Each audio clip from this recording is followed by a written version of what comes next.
Hello everyone and welcome to System Magic for our Monday evening constructed stream. It's a new week and we are back to our exploration of Modern with the Denver RC on the horizon.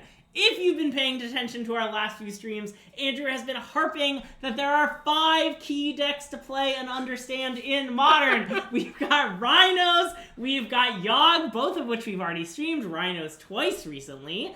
Then we've also got Merc, Scam, and Amulet, so those are the 5 decks to understand in Modern. Wait a second, Andrew. What are we doing? This isn't any of those. Alright, I acknowledge that.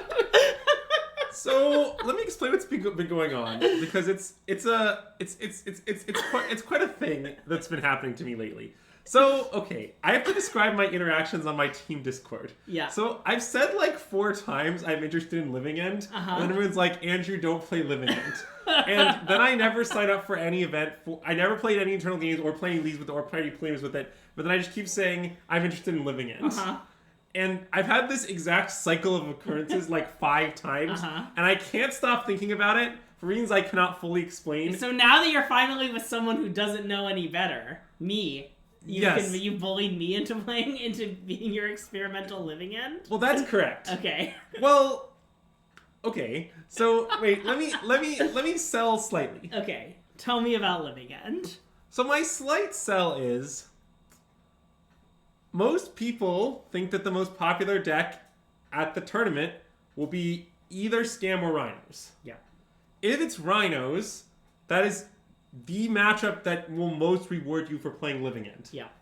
Also, friend of the stream, Tristan, noted Living End aficionado, claims that he fucking loves the Murktide matchup as Living End. Okay. He thinks it's very good. Okay, so it's good against Rhinos and good against Murktide, we think. Yes. Okay.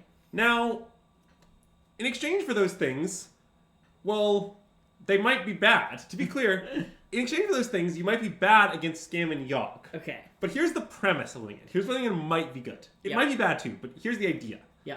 It might be the case that the good matchups are more good than the bad matchups are bad to a substantial extent. That's nice. Like, I'm not sure this is true, but it might be true. Okay. Like, I think it might be the case that the deck is like, you know, the deck is in a spot where it's like 65 in its good matchups and 45 in its bad matchups. Okay. And so overall, even though it's good and bad, it's like has a good result. Yeah, I agree. I think the Amulet one is a little complicated, but I think it might be good for Living End as well. A little complicated. Classic. So that means I'm right, so I just get to decide how the matchup is. That's correct. Nice. So, okay, let me talk slightly about what I want from a Living End list. Well, first of all, you might be aware that I'm fucking obsessed with subtlety right now. I love subtlety. I think that playing... You might have, like, seen Andrew in the world and been like, that person doesn't seem very subtle. But apparently, things are a-changing in Andrew's life. Subtlety is here to stay. So, like, yeah, well, basically, it's 0 minute time walk. You get it. You get me, Slahashim. That's exactly right. So subtlety's 0 minute time walk. 0 minute time walk is good. You should play 4. Nice. This is my contention. Yeah. Now, I mentioned this because I've seen many Living End lists that have as few as 0. But are you aware that you can play 4? So I want to play 4. That seems wise. That's why I would start my premise. Like, what if you drafted a 5th one? Well, you are allowed to venture 5 in draft. Anyways, so it's also very good against Kira. That's a good point. I did say before the stream, Andrew, I'm going to be slightly mean to you in the introduction, and he consented to this. Oh, that's fine, yeah. So, okay, this list that I'm playing here is basically an unholy amalgamation of all the things I liked about the list Tristan played most recently, and all the things I like about the list Zoe played most recently. Nice. So, be aware that the list is perhaps incoherent. But, basically, I wanted to play 4 Salty main, and then I like the idea of trying Tidebinder in this deck. So there's some Tidebinders in the sideboard. You might be asking, what are Tidebinders for? Don't worry about that. I'm not. Then I wanted to have a bunch of graveyard hate, because it seems like the way you beat Yogg is to like make sure they don't have a yard when your Living End happens. Yeah. And I have all of that. And then I liked Zoe's idea of having Dead Gons against various Ragavan things, so now I have them Dead Gons. Yeah, but Andrew, Ragavan bounces itself. Why would you ever need to Gone it? Again, what if they don't dash it, Greg? They need to bounce it. Oh, good point.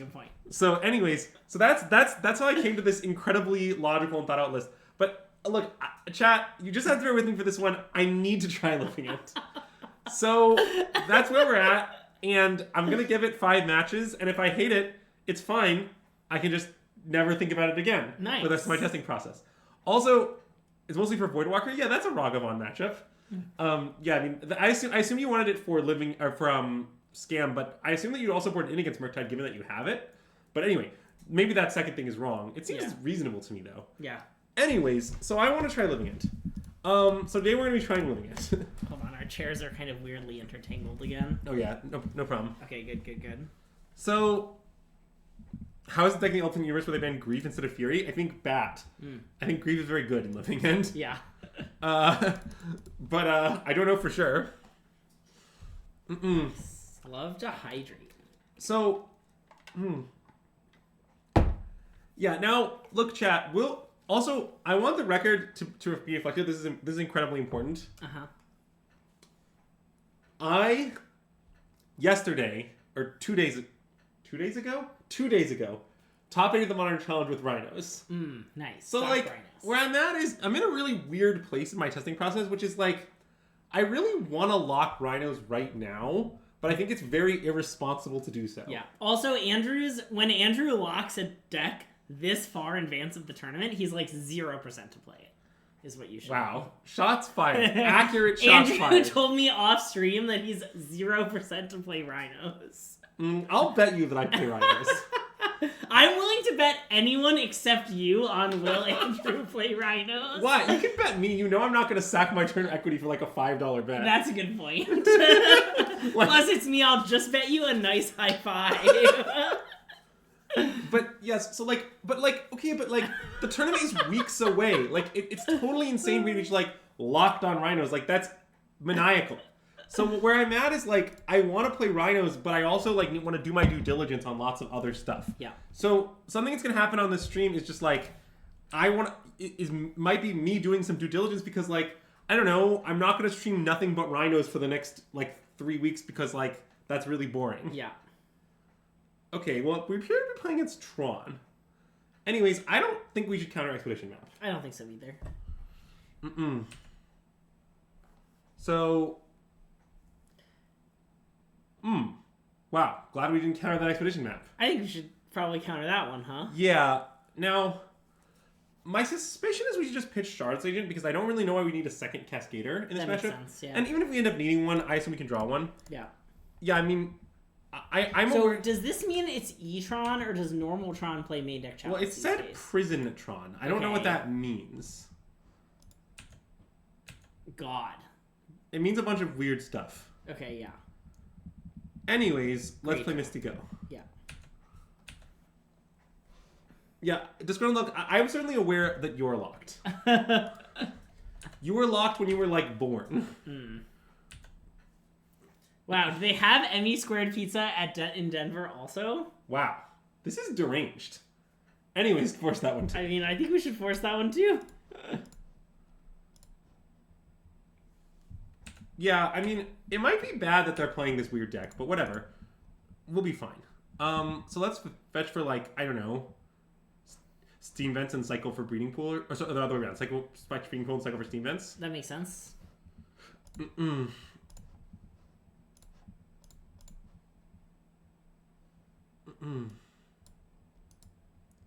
Well, we might just lose match one to this deranged deck we're playing against, so there is that. Yeah. Okay, well, I guess I'll play Land Go. One problem we have right now is we don't have anything in the bin. Yeah. Because we had to pitch everything to our forces. Yeah, I mean, I don't love our matchup against 4 main deck Chalice Tron. Yeah. Their deck is pretty ranged. I don't think their deck is ranged. Like, I have a lot of concerns about what's going to happen next. I don't really know what it is, but I'm very concerned. Okay, well, Chalice Savoy just in play in game 1 now. Yeah. I'm good, I think. Yeah. Well, that was a game that we played.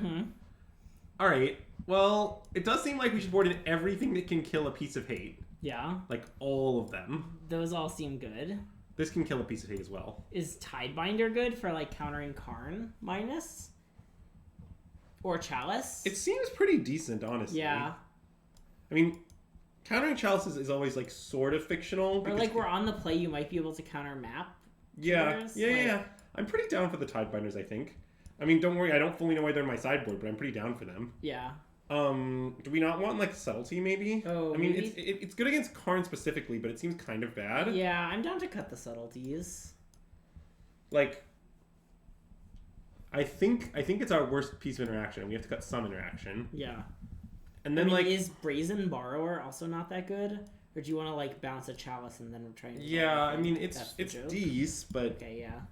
I mean, it's looking like I maybe don't have room for it. I mean, maybe I just don't have room for any of this biz. To some extent, I don't know.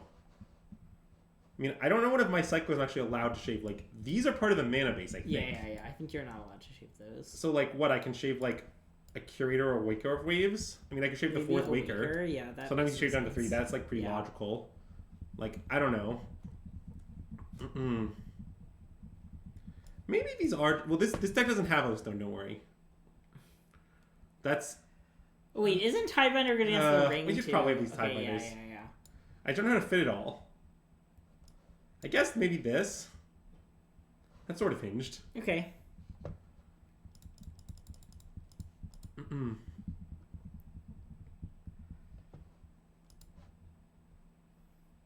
Oh, wait. I have 61 cards? No, I don't. They have 61 cards? No. Okay, let's mulligan. Yeah. Oh, well, this hand is good. Yeah. I assume we should just tuck a land, honestly. Like a... Well, maybe not. No. I guess, because maybe Generous End needs to be a green card. Oh, right. Could just cut a Street Wraith. Oh, can I shave a Living End? Actually, that was probably a good idea. I probably should shave the fourth one. Oh, yeah. I know you can do that in some matchups. This seems like one of them, probably. Yeah. Anyway, sorry. What were you saying, Greg? Is it just Street Wraith, then? Or... Yeah, it's probably just Street Wraith. Or it could be Fawn. We have nothing to pitch to Fawn. Actually, that seems very logical. Let's just pitch Fawn. Okay. We might need Street Wraiths, you know? Yeah. I need Street Wraith. You need Street Wraith. He, she, they needs a Street Wraith. Yeah. Anyone on chat needs a Street Wraith? Let us know. We've got some extras for you. How many Chalices do you think they're going to cast on one? Okay, we should cycle them now. Yeah.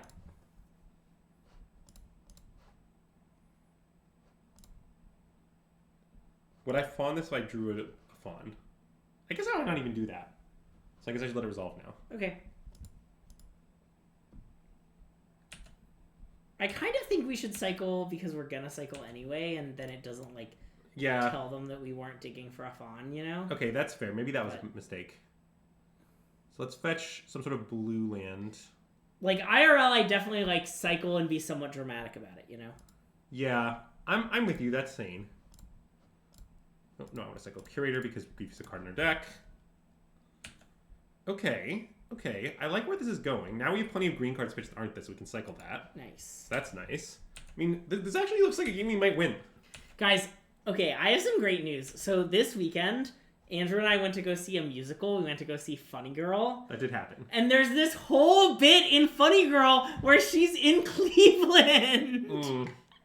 And they're making fun of Cleveland, and it was so funny. That did happen. And I had never seen Funny Girl. I didn't know this was coming. And, like, oh, God. I would like to say that I suspect a setup. Andrew really thought I was setting him up, and I just wasn't. It was just some genuine Clevelanding. Oh, what's the systematic stance on Leah Michelle replacing Beanie Feldstein? Great question. We're pro Beanie Feldstein here. Oh, okay, sorry. I was trying to explain the Leah Michelle drama to Andrew at the theater. I guess I can find Basic Forest. I don't know. Yeah, we're at 10. Oh wait, do I need? I should probably destroy their Chalice now, huh?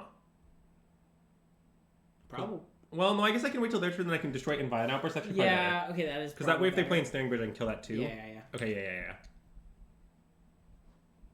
yeah. We can cycle that too. Sure. If we draw a Grief, I grief them here. Okay. Yeah. Well, that didn't happen. All right. Hard to see what could go wrong from this position. Dom, that's great. Oh yeah, Greg was trying to explain to me this drama, but I didn't really understand very well. I think I did a pretty poor job of understanding. Okay, well, that's honestly just, like, fine. Because I'm just going to respond by making a living end. Okay. And you can only use it as sorcery, so they have to commit to it if they want to do it. Okay, well, now I guess we're maybe in trouble to Ensnaring Bridge, but it's time to do all the stuff. Yep. Oh yeah, thank you, Arashan, yeah. For those who don't know what this is referring to, I top-aided there's like more than one Modern Challenge a weekend now. I don't really understand it because I'm too old. But I did top 8 one of the Modern Challenges this weekend with stock Rhinos.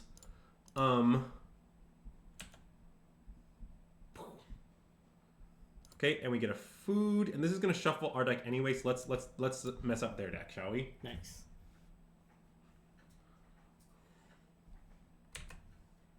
Nice. Nice. Well, we did just beat hideous amounts of hate. Okay.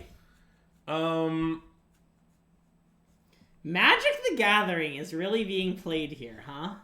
I like how much combat there's been. What do you mean? We were about to enter combat. What kind of criticism is that? All right. We decided we're gonna board out the 4th living end. Let's board in this brazen bar. Right wait, no. I want to board in a curator. I think we went too low.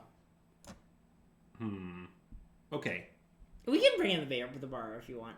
Maybe that's better. I think that in this matchup, amount of cast we have to enter just like so many things that yeah. Okay. We should sort of just have it all in. Okay. But I don't know for sure. Well, there's really a lot of hate. I mean, this thing's probably a keep. We can grief them off the living end and cycle Street Wraith and all this biz. And if they chalice on one, we can respond with Street Wraith to find a blue card. Which our top card is definitely blue. It's probably subtlety. All my homies love it when my top card is blue. Man, our opponent's on Tron, and they have yet to mulligan. Well, I don't know if their deck really works that way. Meh. Yeah. Got him. And I mean, look, if we bring back some pretty... Cigar! If we bring back some, pretty medium stuff with our living end, that, might just be good enough, you know? Yeah. So I assume we should just slam the grief? You think we should maybe wait? No, I think we should slam it. I mean, I don't know what... I don't want them to play the Stone Brain, so I think we should do this. Which they might have boarded in. I assume they did board in. I mean, didn't they play it last game? Yes. Okay, well, their hand is the One Ring Serum Powder. Really classic hand here. I mean, I think we should take the One Ring. We might grief the One Ring on turn 3. Yeah. So, we take the One Ring and play a land. Yeah, I mean, I guess the Serum Powder never matters. That seems true. Yeah. Okay. I was just trying to calculate to make sure the Serum Powder wasn't going to matter. Yeah. Okay, well, I'll play a land and pass then. It can be a tapped land. It can be an untapped land. I don't know. It's completely irrelevant.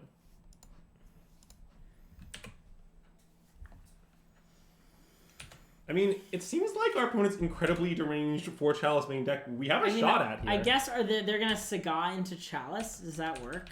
Oh, they're not going to Saga into Chalice. They're going to Saga for some sort of weird hate spell, I assume. Okay, like Relic. Yeah. But... I mean, I don't know what we can do about that, really. Maybe then I shouldn't have griefed? Yeah, it does appear to be Relic. Oh, wait, fuck. I should have maybe played a tap lane to, get more lands in the bin to exile the Relic. Not that that's incredibly important, but that does seem a little better upon reflection. Okay, that's good. Let's cycle it. Okay.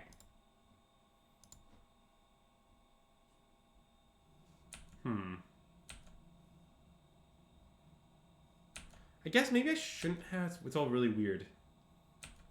Because I can force them to use this at some point. Yeah, I think I shouldn't have cycled it, maybe. Sorry, that was a punt. Well, it's all very weird. It depends on how we're going to get out of this, to some extent.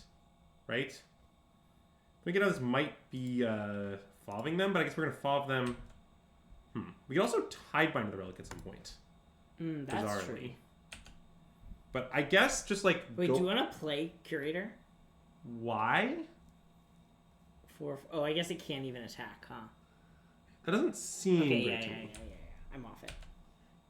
I mean, I don't think it's insane to cast Fine Outburst right now. Yeah. And just like make them blow the thing or else they get griefed again. And we take their ring. Oh. That seems pretty good to me. Okay.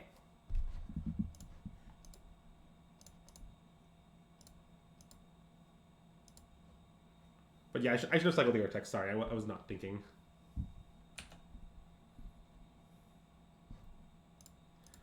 Oh, I guess I should... God, I am playing incredibly loose today. Yeah, I should draw step this. You're absolutely right, Marcus. Okay, I mean, that doesn't do anything. Why draw step instead of upkeep? So I can take a card they draw if I want to. Am I aware of the 7th edition Ensnaring Bridge flavor text? I sure am not.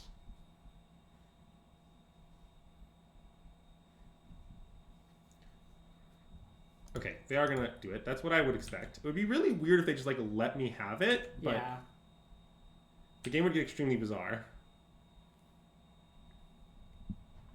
Is that the actual flavor text? Because that's in Unhinged. Okay, I want to cycle Curator now, I think. Yep.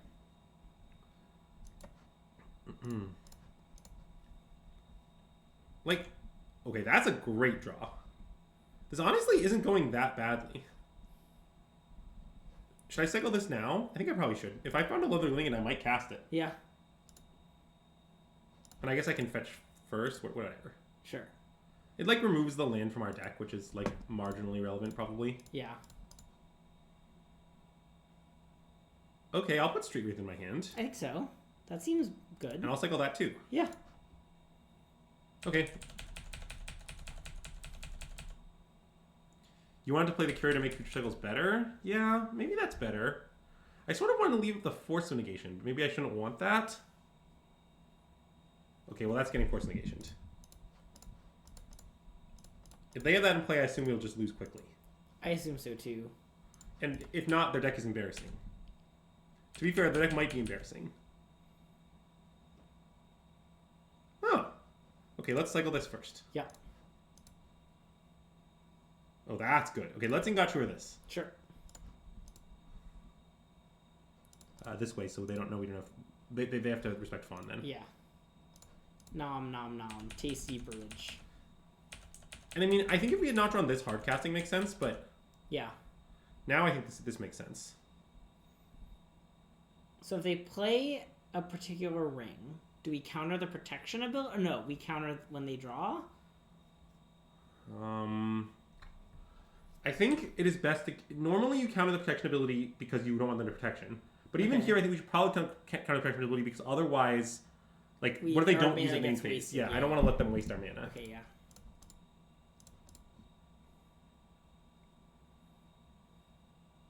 Oh, you're right, Zoe. God. Maybe me shooting Lillian was just a huge mistake because I'm not playing it very well, but... That's okay. They're used to that. That's true. They're not... The Rhinos experience is all me cracking a fetch line and taking for 20 minutes, so there's that. Okay, well, that would probably be good at some point. Yeah. I like 4 mana Double Vindicate. We can even destroy the ring if they kill Tidebinder. Is a funny thing. Nice. This has actually come up for me before. I like how good destroy... Oh, you just... I see. That actually is relevant. Yes. Like with the Destroy Tidebinder on the stack. Yes. Because it's still destructible. The ring is just currently... Currently, like, anyone could destroy the ring. Uh-huh. Greg could destroy it. I could destroy it. I don't think I could destroy it. Let's be real.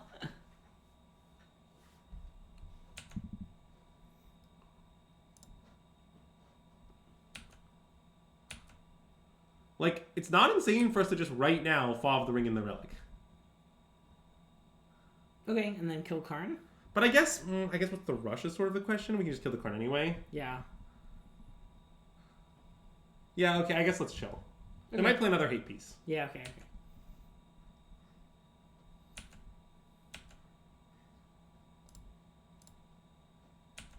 I mean, do you want to play a 4/4 flyer? I mean, I think so. Yeah, I think so too. What are they going to do about a 4/4 flyer?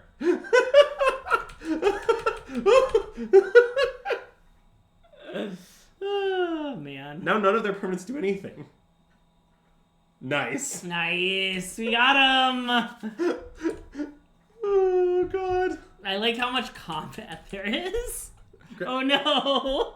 Well, I don't know what they actually do with the mana, really. The Stone Brain? You know what? That is just fine. I guess. What are they gonna name?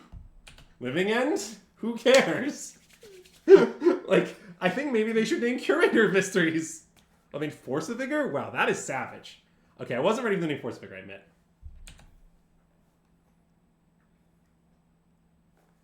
Okay. Gonna get a bridge. I assume so.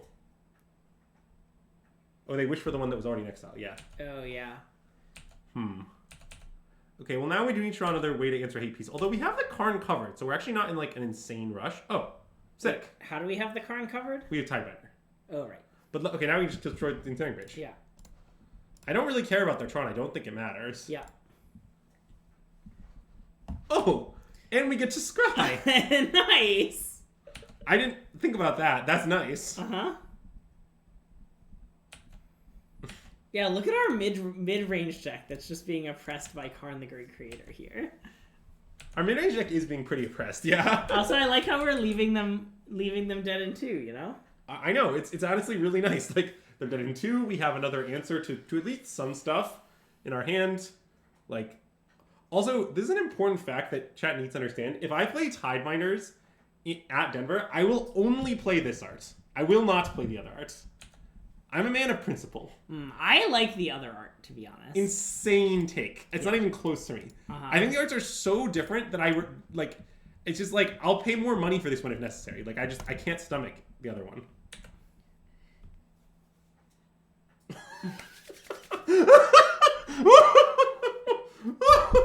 Wow, nice Odawara. That might be relevant. I know. So Karn can still be like attacked, you know. It still is a planeswalker. We could not kill it. No, I like it. But I think I like killing it. I like this. What's wrong with a big wave? Look at this art. Come on. That doesn't look like a magic creature. It's just a big face with hands. Well, Greg, we beat the opponent who during game 1 put 3 Chalice the Voids on the stack. We did. So, do you agree that Living End's broken. It's just the greatest I'm gonna deck. lock it in for NRG champs. Yeah, love to hear that. It's like you're playing Rhinos, but good. Well, okay, so like, you joke, Dom, but like, if this deck is good, which I'm not sure it is, but if it's good, why it's good is because it gains a big edge in the Rhino pseudo mirror and maintains some of the deck's other strengths. Yeah. But I don't know if that's actually true. Well, that's why, like, I'm trying to build my deck like a Rhinos deck. Like, I'm trying to put 4 Subtlety in the main. Yeah. I'm trying to play Tidebinders. Like, I'm trying to capture many of the Rhino strengths as I can.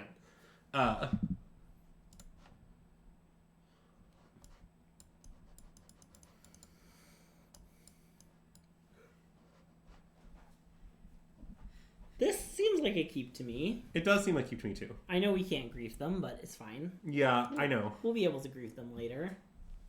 There's no rush on the grief. Would you say that it's not going to give us any grief, that we can't cast the grief? No. Okay. I would never say that. I just wanted to check if you would. If I said it, I would say it subtly, though. I think that the sideboard footfalls thing has been maniacal at all points it's ever been considered by anyone. Whoa, sideboard footfalls? Well, the problem with it is that you can't actually do that. Like, you won't actually be a Rhinos deck. You'll just be a Living in deck with some Rhinos. You'll be bad Rhinos. Yes. So.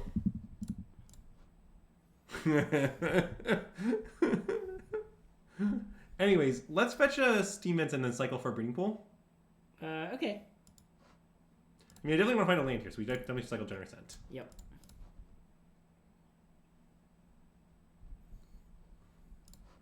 Look at that face. So generous. It's so cute.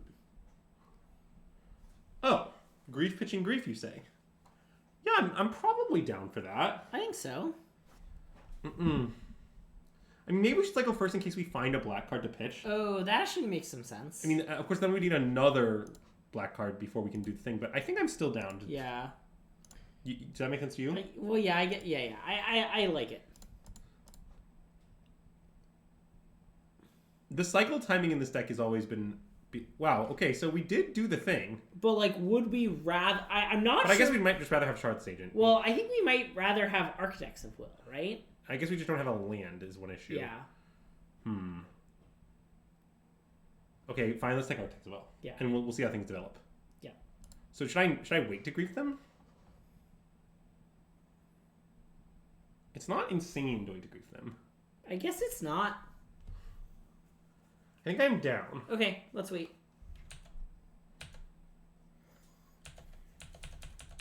The thing is, like, my opponent, like, the best thing I could possibly do here that I guess I could grief would be if they played the 1/3, the Ledger Shredder, but, like, what, if I grief them, am I really going to take Ledger Shredder even? Like, yeah, I doubt it. Like, I don't know. Well, yeah, I mean, you might be right, Zoe. I'm just pretty worried about our third land drop at the moment. Maybe I should be less worried about that. Well, our opponent's going to play no land, no spell? No, they played a land. Okay, well, it would be great if they played no land, no spell. All right, let's cycle some things. Yeah, wait, I'm going to start. Or, I guess it's obviously where to start this, yeah. Yeah. Well played, Greg. Okay. Well, let's cycle this. Yeah. This is what you get for saying no land, no spell. Okay, well, we're going to play no land and no spell. Yep. How are they going to beat no land, no spell? I mean, in all seriousness, one reason I think this matchup can be tough for their deck is it's not so easy for them to get a threat into play at a safe time. Like, if they don't have a 1-drop on turn 1, things get awkward quickly. Right. Okay. Was there any consideration to subtlety there? Or here? Well, my thought was, what am I pitching? Oh, okay, yeah. I mean, I guess if we draw a land, we can try and grief their fawn and then... No, I guess you're right. Cascade maybe pitching Shard's Agent is just good. Yeah. Okay, I'm down. Okay, but now I wonder if, like, it's just free to not. Because we're going to try and hit the land and... Well, but I mean, if we hit the land, we'll be able to do it this on our next turn. Won't we? Unless they have 2 fawns? Wait, what do you mean? We have to cycle into... Oh, we should naturally hit the We're very unlikely. We're not 15 lands in it. Okay, so let's do this. I guess maybe I should still do this. I don't know. Yeah. Sorry. I was worried about pitching more of these things, but I guess once we draw the third one, that probably just goes out the window, doesn't it? Yeah. Yeah, okay. You're right, I screwed it up. It's fine. I'll just punt every turn of every game, and then we'll find what league we're living in, and then we'll be forced to lock it in. Nice. If we punt every game and 5-0, I will play it at the LCQ. Okay, well, we drew the worst card in our deck. Anyway, now we can pitch that to grief. I think we maybe should... Well, let's draw cycle first, yeah.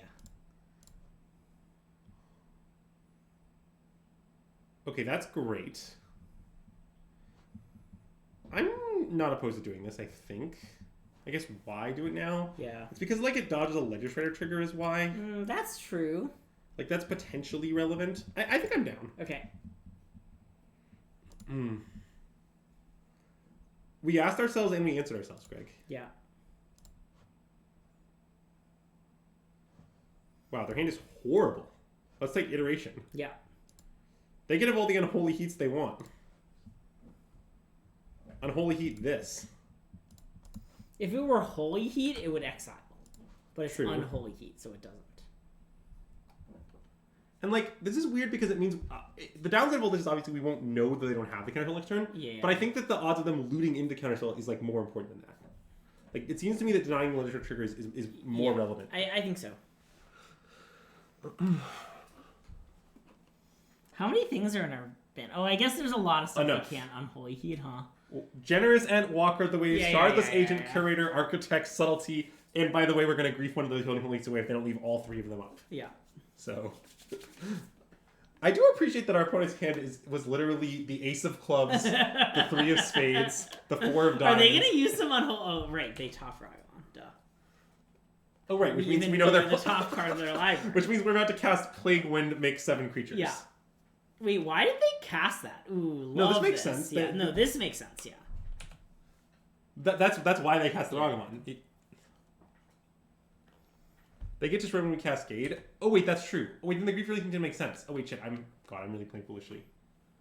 Oh, and it's fine. They played Scalding Tarn. That's the card they drew. Oh my god. I cannot believe I screwed up when they Cascade they loot. Sorry. So their hand is just heat because they discarded Mark. Yes. Okay. So they're dead. Well, I mean, they could draw into it off the. Oh right. Well. No. Wait. Should I go? Wait. In that case, hold on. So the question is, should I guess then I should Cascade on their upkeep maybe. Oh, because then if they draw Fawn, well, they don't have a blue card. They discarded Mark. It's not about if they draw Fawn. If they draw the card Counterspell. Okay. We'd rather commitment on their turn. It's probably true. I guess. I mean, it doesn't matter a lot, but it does seem slightly better to me. Okay. It matters because, like, I think Construct Scenario matters, but it's pretty deranged. Oh, that is a good point. Oh, wait. That is true. They can loot twice? Well, they can actually do... No, wait. That doesn't work. If they cast 2 hits to loot, then they have no cards in hand. Oh, good point. Doing it on their upkeep is right. Yeah. Well, the drawing point casting doesn't matter. Here's what matters. Oh, wait, because they can't cast Fawn now, because even if they draw into it. Fawn is, like, probably not a card even in their main deck. To start with. Okay. Even if they have Fawns in their main deck, I just don't think it's really about that, because if they... even if they have Fawn, it's more like if we do it now, then our opponent can't say loot into a counterspell and then they can't loot into a counterspell and then cast a preordain they drew for their turn and loot into another counterspell. It's like their mana constraints means that cantrips don't work. Yeah. Including that's a bad example because Sorcerer's cantrip, an instant cantrip. If they can't opt into one or something like that is what I was thinking. Sure. But like I don't know. This is all very weird. Maybe none of it matters. I mean, probably none of it matters. They're probably dead. Yeah. Okay, well, they discarded Brazen Borrower, so their hand is Unholy Heat. Okay, well, they will get a Motley Crew of creatures back. They're gonna they're gonna do this heat thing, but they're gonna heat so that the creatures are in the bin. Okay, sure. Oh, sure. I guess that makes sense. That seems rather relevant, but I guess they're getting back quite a few creatures now. They get back... I guess there are 2 Mercs. Oh, and they're just getting the free loot in case their card is a creature. I mean, it's a creature, it was a wrong kind one. Okay, well... I don't even know if what they did is better than holding them to kill our creatures. Yeah. As a point of fact, like, look at the size differential here on the creatures. Like, It's just like, did any of this matter? And also, the best part of this, by the way, is we get to make sure they draw a bad one. Nice.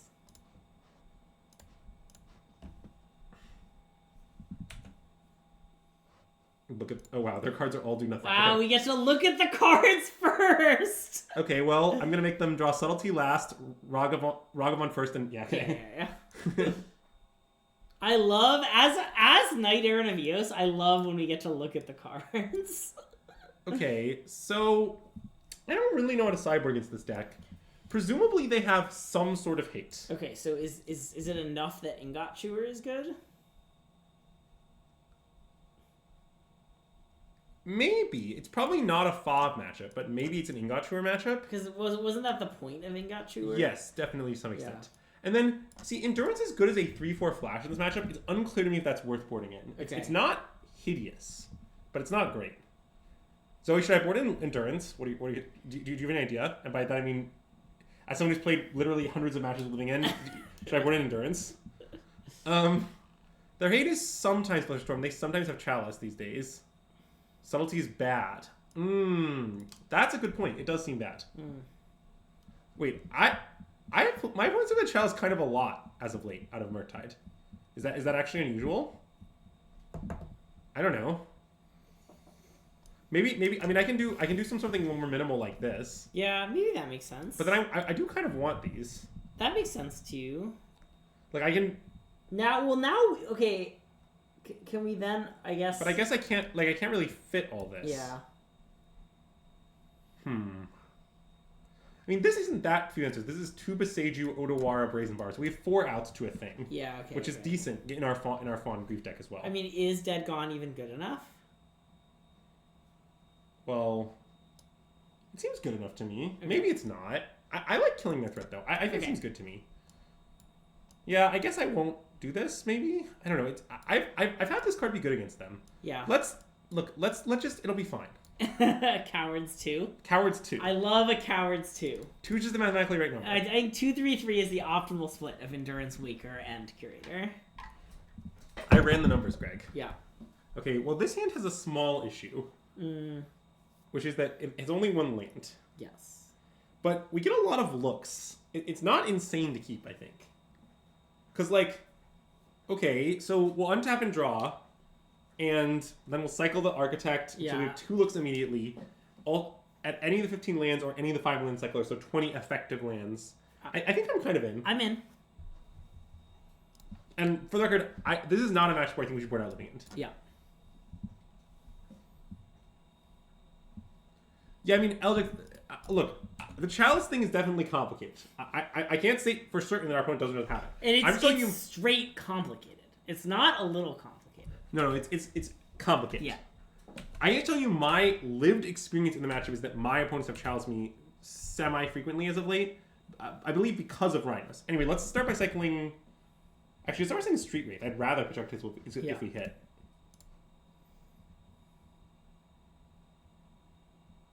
Meh.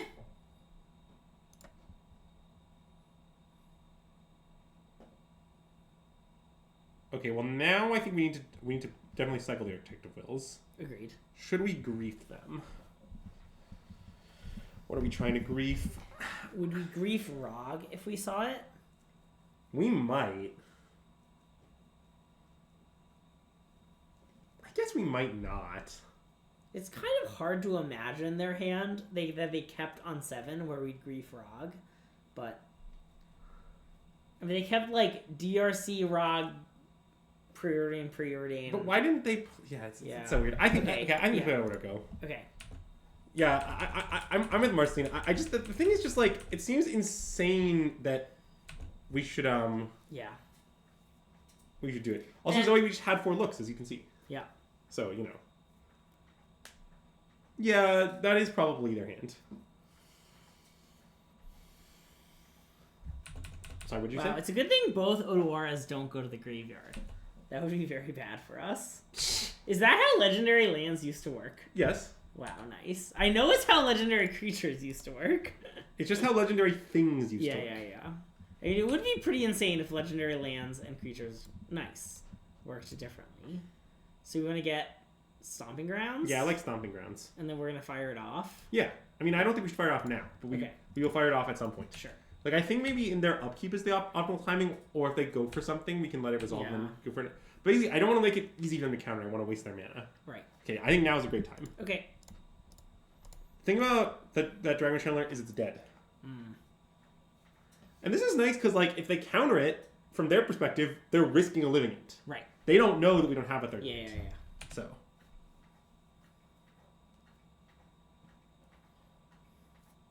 Nice. Also, we do have a third land. It's on the top of our library. That is true. I do agree. I think we're just going to win this game easily, is what it's sort of looking like. Nice. You gotta remember to punt first, though. Yeah. What should I wait for, Kilvar Man? What am I waiting for? Was it better to draw a step in their upkeep so they don't get a Seville if they fought over the DRC? Maybe that's sort of weird. I mean, they probably will get to see the card in time, but I guess they don't have our top card is exactly a land. I mean, let's wake the wave, shall we? Yep. Greg, would you say that you identify more as a waker or more as a wave? A wave, definitely. I hate waking up in the morning, and I fucking love waving. That is true. Waving is so fun. I guess I'll take this Misty. Definitely take the Misty. Yeah, I mean, I don't really know why it matters, but Greg is definitely a wave.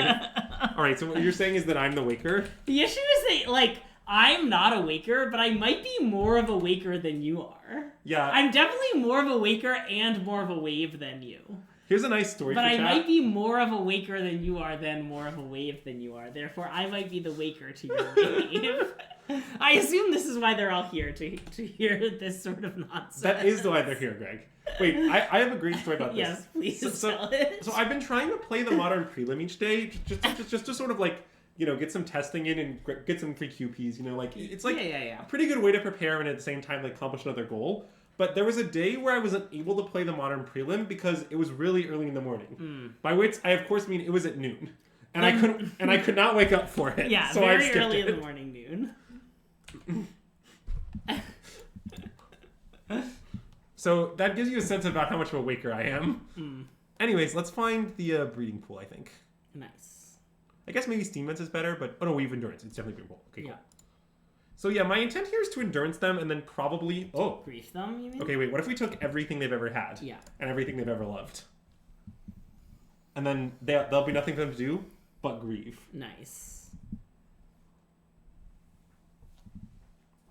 I think our opponent's dead now.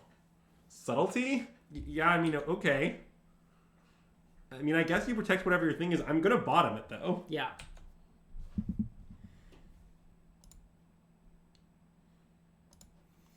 All right. I thought if it was an elemental, you were forced to put it on top. That does seem fair. Also, wait, we should quick living end and exile count. 1. Okay, good.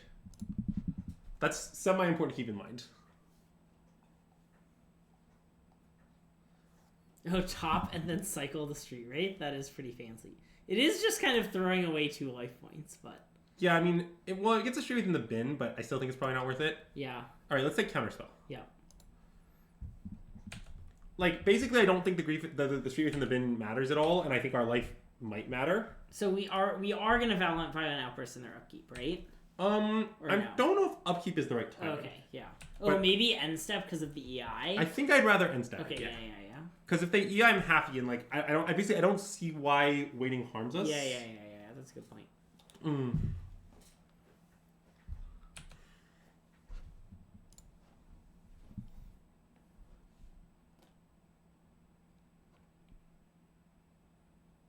Okay, so wait, right now, hold on.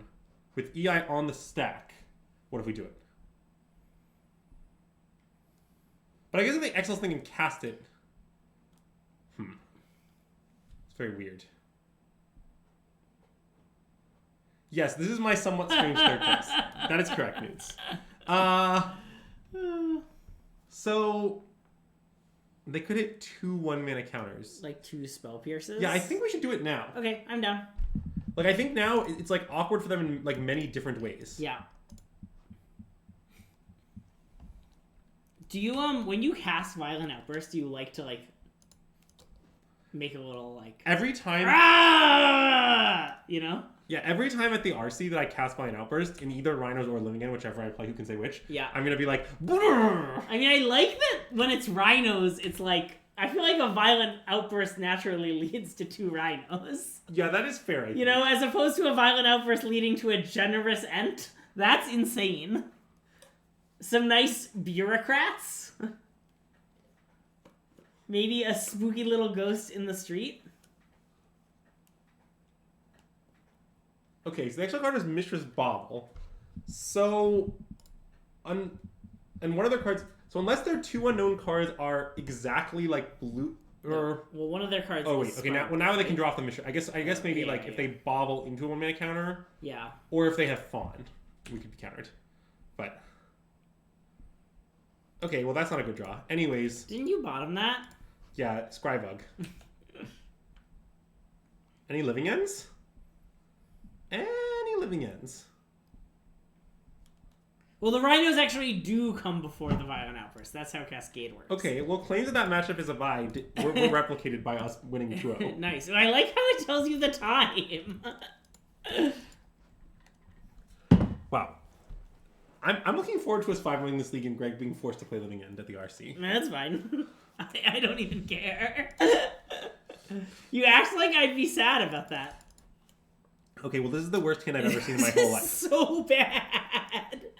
This is okay, I think. This is, I think, a keep on 6. I'd probably mull it on 7, but... It's maybe not. And having a Cascader and 3 lands is pretty nice. Yeah, I guess that's true. Like, our deck isn't going to draw many lands because notably it has 15 lands in it. Yeah, okay. Also, they're going to think we're Rhinos, which is really nice. Nice.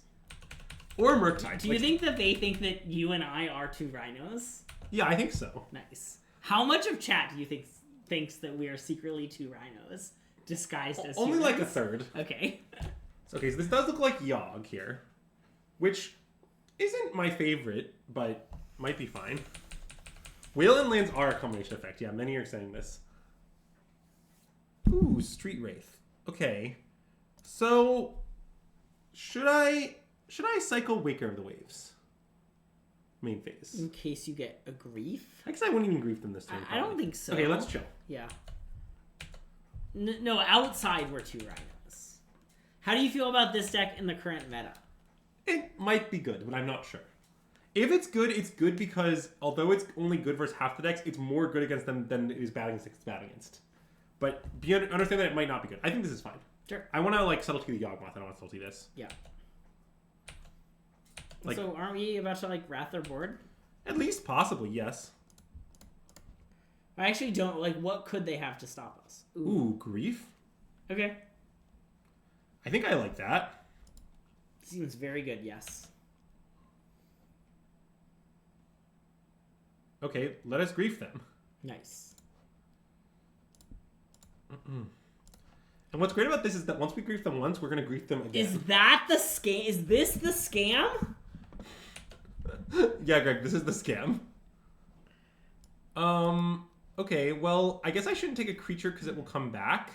And Grist counts as a creature? Does Grist come back from Living End? I assume Grist comes back from Living End. It kind of sounds like it would, right? So I think we just take Soul Cauldron then. Yeah.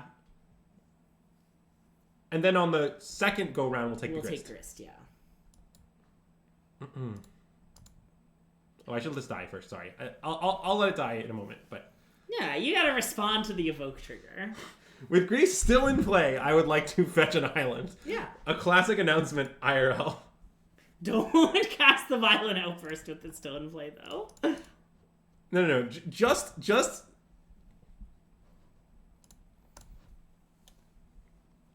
Yeah. Well, Grist does come back, but in this scenario, Grist doesn't come back. It's notably, it's post the Living and Resolving. Like, okay, so they've got a Wall of Roots. I mean, it sort of seems like we're hideously winning. Yeah. Like, maybe the situation is winnable, but with the like subtlety in hand, like, I was gonna say I like how we can hard cast Subtlety next turn. Yeah, like, which I assume doesn't happen much with this deck, but eh. I think it is possible for tapping with this deck. Okay, well that's cute because they can cycle it on our turn with the green mana. Oh, yeah. I think cute is the right word to describe that. Hey, yeah. That's a great term, Marceline. What I like about it is it's very accurate. If Kai's watching the stream right now, he would also like that it's very accurate. Yeah. In open list, they play Cauldron too? Well, wait, but maybe in open list, I would play differently. Did you consider that? I'm not sure how, but maybe. Like, was I supposed to, in open list, was I supposed to grief them on 2 so that I could take the Cauldron? Maybe. Yeah, maybe. I agree with maybe. In open list, we'd be on Rhinos. Hey. Accurate shots fired. Uh-oh. This is concerning. But there's not much I can do about it. Yeah. I guess it resolves. I mean, the problem is that they're going to make something a Grist. And then they're going to start doing Grist things. But I guess that the problem with that problem is that they're going to die very soon. So, in open list, we are the Rhinos. Yeah. Oh, I'm very open to killing them to death with a 3/3. I would say I would describe myself as quite open to that. So, yeah, like I think maybe we're supposed to cast Subtlety here. Is what is being alluded to. I absolutely love it. So when we do that, let's just like talk over what's going to happen. So they have to chump Waker of the Waves, right? Yeah. So they're going to put the token in front of Waker of the Waves or something. Yeah. And then they take 3 from... Oh, then we take 6 is very good than 3. Okay, yeah, we definitely should cast it. Greg, as a limited combat expert, would you like to state by how much we should cast it? At no point did I think we weren't casting it. Okay. Like, you were walking through that whole math, but I had decided, like, days ago that we were casting it. Okay, and by the way, a good play here is to use the subtle trigger on Soul Cauldron. Nice. See, now that it's grist under it, it counts as a grist. Yeah. I wonder how many viewers out there are just legitimately confused by the complete nonsense explanations that I give for things all the time. It's gotta be at least one. Yeah, if you're the one viewer who's confused by Let this... us know in the YouTube comments below! And Yeah. we're sorry. Look, if you let us know in the comments below that you're the one viewer confused by this, I don't know, I'll like sign a token for you. Wow.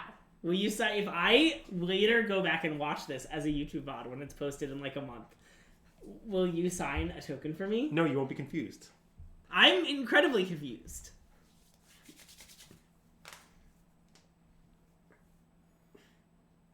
Like, I don't really know what happens now, but I assume we win. I feel like we're so unlikely to cast a tree. We have like 4 lands left in our deck. Greg is... Yeah, that will be what I sign the token. Greg is sorry. The thing about me confusing people is that it's for my amusement. Mm-hmm. And I really value my personal amusement. Do you think that you confusing people is part of you trying to be subtle? Yes. I feel like being confusing increases your subtlety. Yeah, I guess I'm going to go with yes. Yeah, yes feels like the right answer. Yeah, so our opponent did right there, which is they milled first in case they milled over Yogg, so they could then put the Yogg on the Cauldron. Yeah.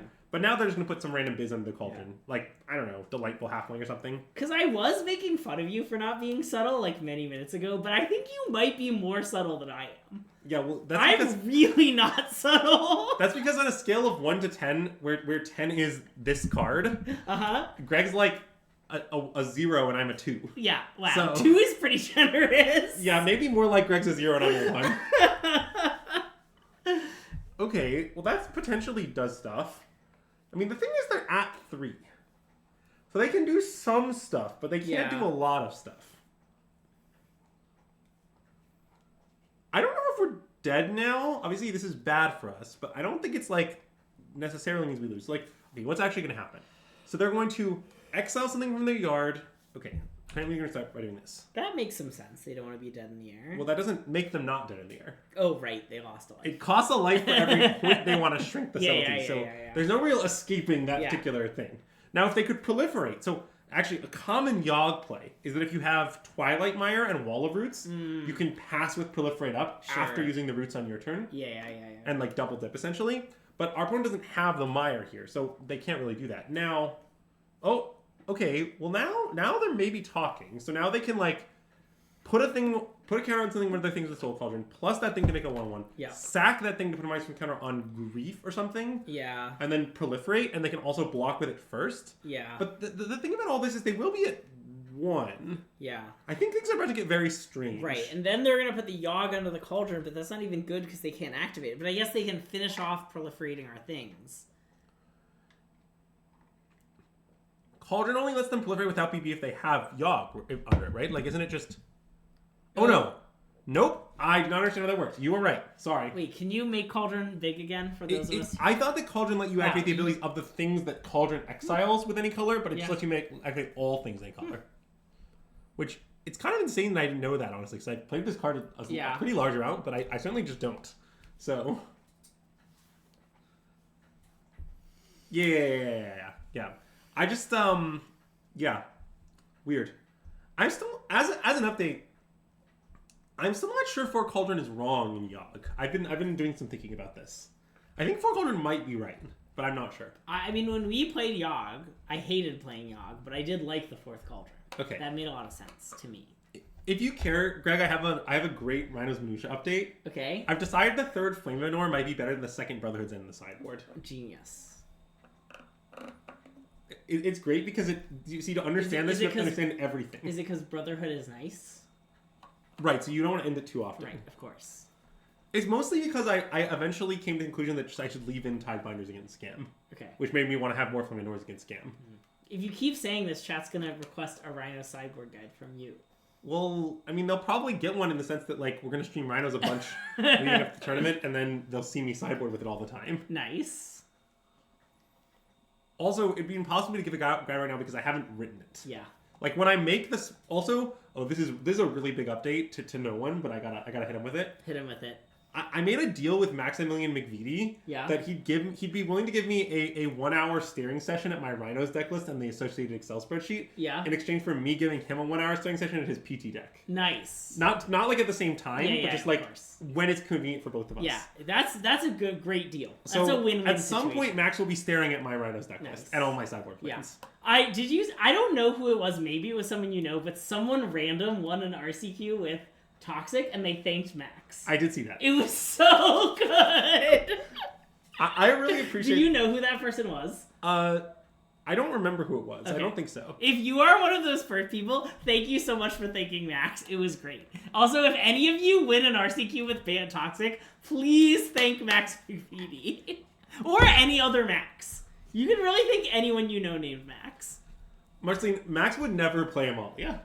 You should know that my understanding is that Max's process involves mostly considering unplayable aggro decks and a deck Max has described as Pioneer Adnos, which may be more unplayable than the unplayable aggro decks.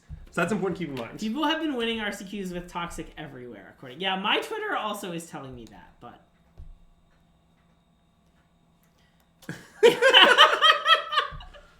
Amazing. Great example of a Max. Yeah, would you mind referring to him by his proper title, Winless Twin?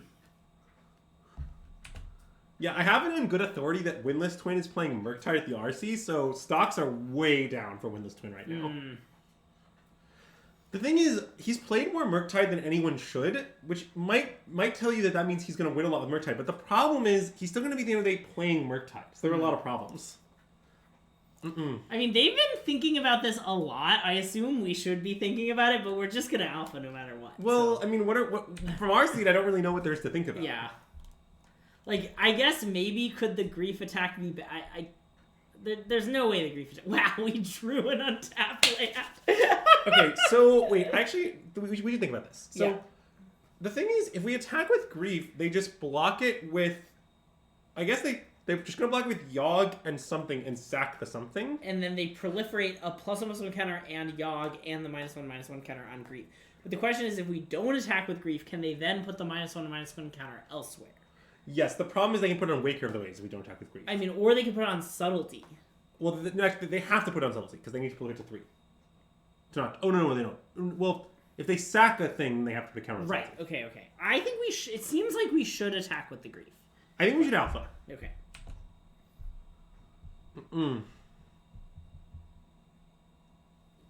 Kellerman, I think Bant Toxic is the best aggro deck in Standard as an update. I agree that it's the best aggro deck in Standard. I'm not saying it's what I would recommend someone register exactly, but I don't think it's one of the worst decks or something. Yeah, I want to be clear. I won an RCQ with Toxic 8 days ago, and I think if I had to play an RCQ tomorrow, I'm not sure I would play Toxic. Okay, but there's no way Toxic is worse than the 4th best deck. Yeah, and it might be the 3rd best deck. Yeah. I'm just probably what I would do if I had to play an RCQ this weekend is I would test some red-black mid-range because I'm curious about that deck right now, and if it goes well, I'd play it, and if it went poorly, I'd play Toxic. That's pretty reasonable.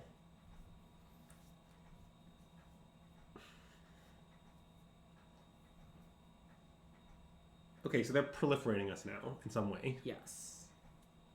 And that's discard a card? Yes. Is the cost? Okay. So that grist from their hand is gone. Yes.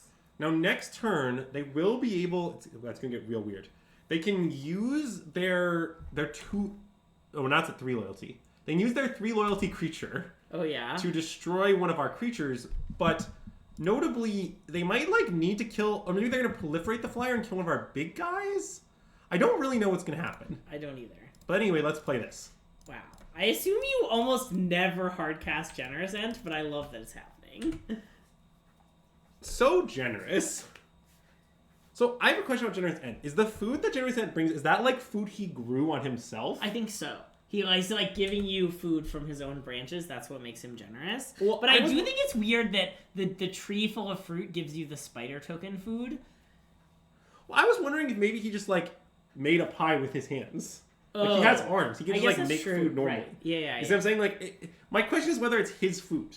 If anyone knows whether or not it's Generous End's if he makes a pie with his hands, that is still his food. Well, he did still make that food.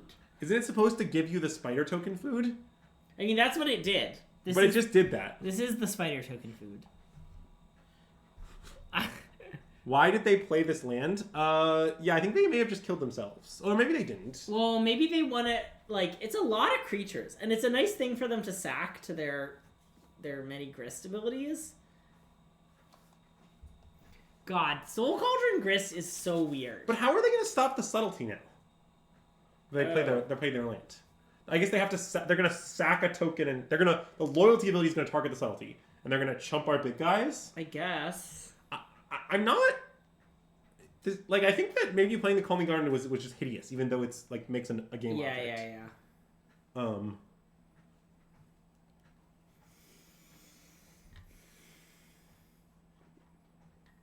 Wait, rainy days. That brings up more questions than answers, though. If Ents don't cook, how does the food that Ents eat, like, how does it get made? They're not dead because they can use a loyalty ability of Ignoble Hierarch.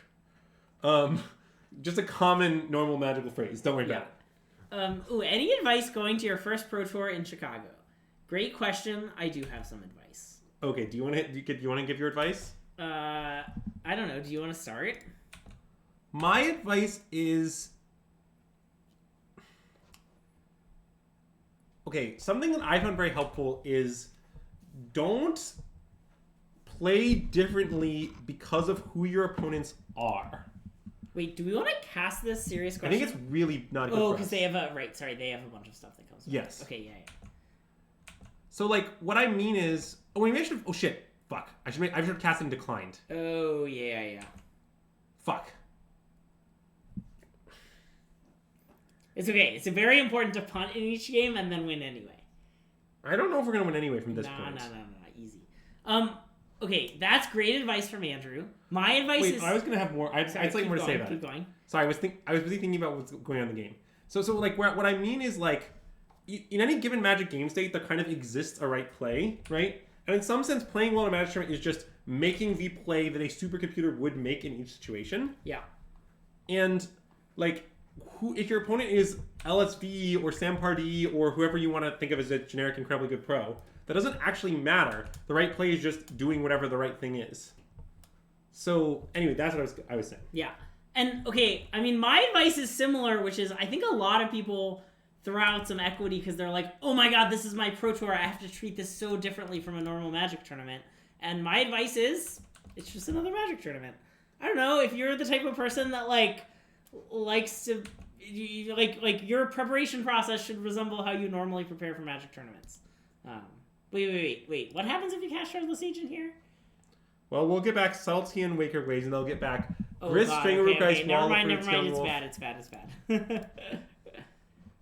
But, like, I don't know. I feel like people, like, treat it so differently. And I think then people afterwards are like, wow, I took it so seriously. I treated it differently from how I treat every Magic tournament because it's a Pro Tour. And then I, like, didn't do my normal stuff. Like, look, if you're someone who has queued from the Pro Tour by, like, I don't know, what you do works. You queued for the Pro Tour. Keep doing what you're doing. That's my advice. Anyways. Oh, definitely sometimes your play should defend when your opponent's good in the sense that, like, when they're good, when your opponent's good, you sometimes make their decisions because, like, you assume what they did made sense. That's true. That's not what I'm saying. What I'm saying is, like, just, like, don't be intimidated. Like, you know, being a master where it doesn't give your opponent extra cards in hand. Sure. You know, like, if the percentage plays the player on something or not playing on something, it doesn't matter they're good. That kind of thing. Yeah. But anyways. Outside of your normal game plan, is it better to practice constructed or limited? I don't know. I don't think we can answer that question for you. It's pretty complicated. I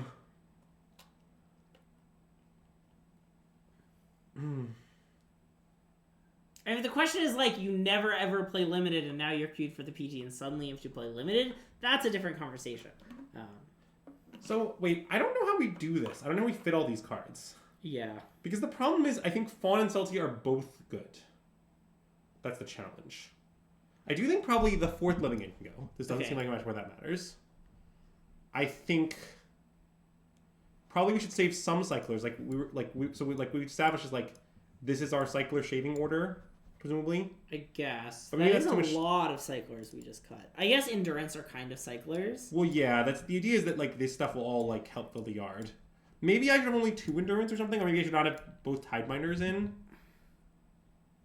Maybe Tidebinders isn't good. Tidebinder seems kind of good. Yeah. Maybe wait. What if we save a fawn? Fawn is pretty bad. Oh, okay, that makes sense. In fact, what if we save 2 fawns and like leave one of these cyclers? Okay. Like in fact, I'm just gonna leave 2 Wake Earthways maybe. For 4 Wake Earthways? Yeah. Okay. Well, actually, no. Flying is good though. Is land actually good? Oh, I think land's very good. Yeah. I mean, the whole problem with the matchup is they're good at filling their graveyard for your living ends. Yeah.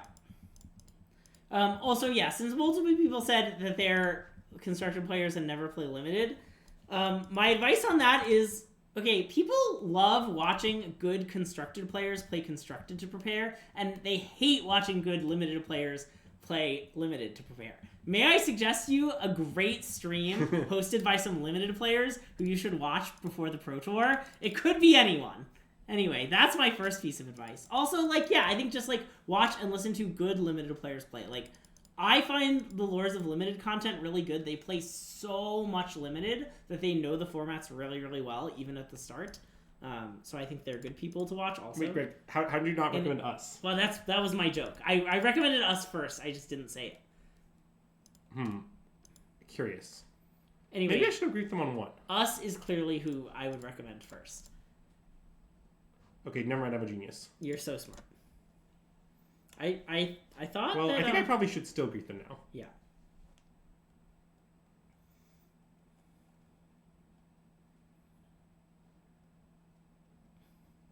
Yeah, I mean, watching Sam Black is a good choice, but you should also watch us.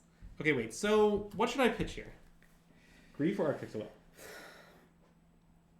Probably Architects of Will, because we're gonna Seiju, and then... Oh, wait. So I think just Grief, right? I mean, We might end up cycling Architects of Will. Oh. Wait, is our plan to... Our plan is to Beseiju... I think our plan this turn is to cycle Architects of Will into Wolfont. Okay. Right? Okay. And then In next that case, turn... it's the Grief, yeah. Because I don't see why... Like, what's the point of Beseiju this turn we don't have a land? I mean, I guess we could just hope to draw a land. But I don't want to accelerate them in that world. Yeah, I think we should just cycle and chill. Okay. I want to EOT Beseiju untapped Cascade. Okay. If at all possible. Yep. So, okay, I think I want to Grief them pitching Grief. Okay. And the point of this is to be clear that I want to take Cauldron if they have it. Yeah. Also, yeah, if my attempt to recommend my own stream failed, it's because I was attempting to be subtle. Oh, nice. Let's And take a Gothsteel call. As has been discussed earlier, I'm very bad at subtlety. Yes, that's true. It also does print another chalice. Although notably, these decks only have like 2 chalices. But yeah. Okay, so our opponent does have Yogg, which point to keep in mind. But we will. No, of They have. course. Yeah, I mean, however you want to describe that. Sure. They have the access to Yogg. I guess that also means they have access to Endurance, which is potentially problematic. Okay, yeah. Well, Shieldred's in their hand. So. I mean, we definitely have some problems in this game at the moment. But we'll navigate them. So, okay, let's fetch this for like a breeding pool. Let's cycle Oliphant for mountain because I don't want to draw another mountain. So we cycle this first. Sure.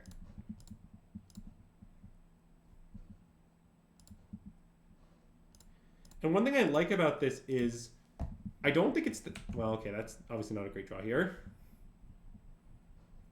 One thing I like about this is that... So no, right? Well... Maybe it's worth holding up? It's like...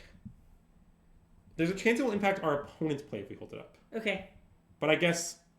no, we should probably not. Because probably how Influence plays make them hold the card, but we want them to tap it for Shieldred. Yeah. So it will make them more like to tap for Shieldred if we don't have it up. Yeah, okay. So, okay.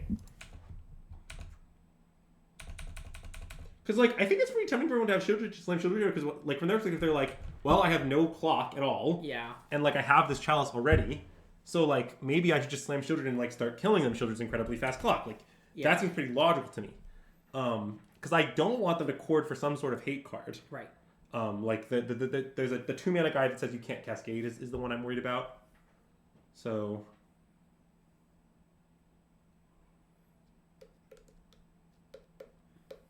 Nice. Got him. Plus we can counter Shieldred, yeah. It is notably uncounterable. So, anyways, let's Boseiju this. Nice. And I mean, I guess they have Cord for 0 up, but that doesn't seem like it matters at all. And this one we definitely have to main phase because...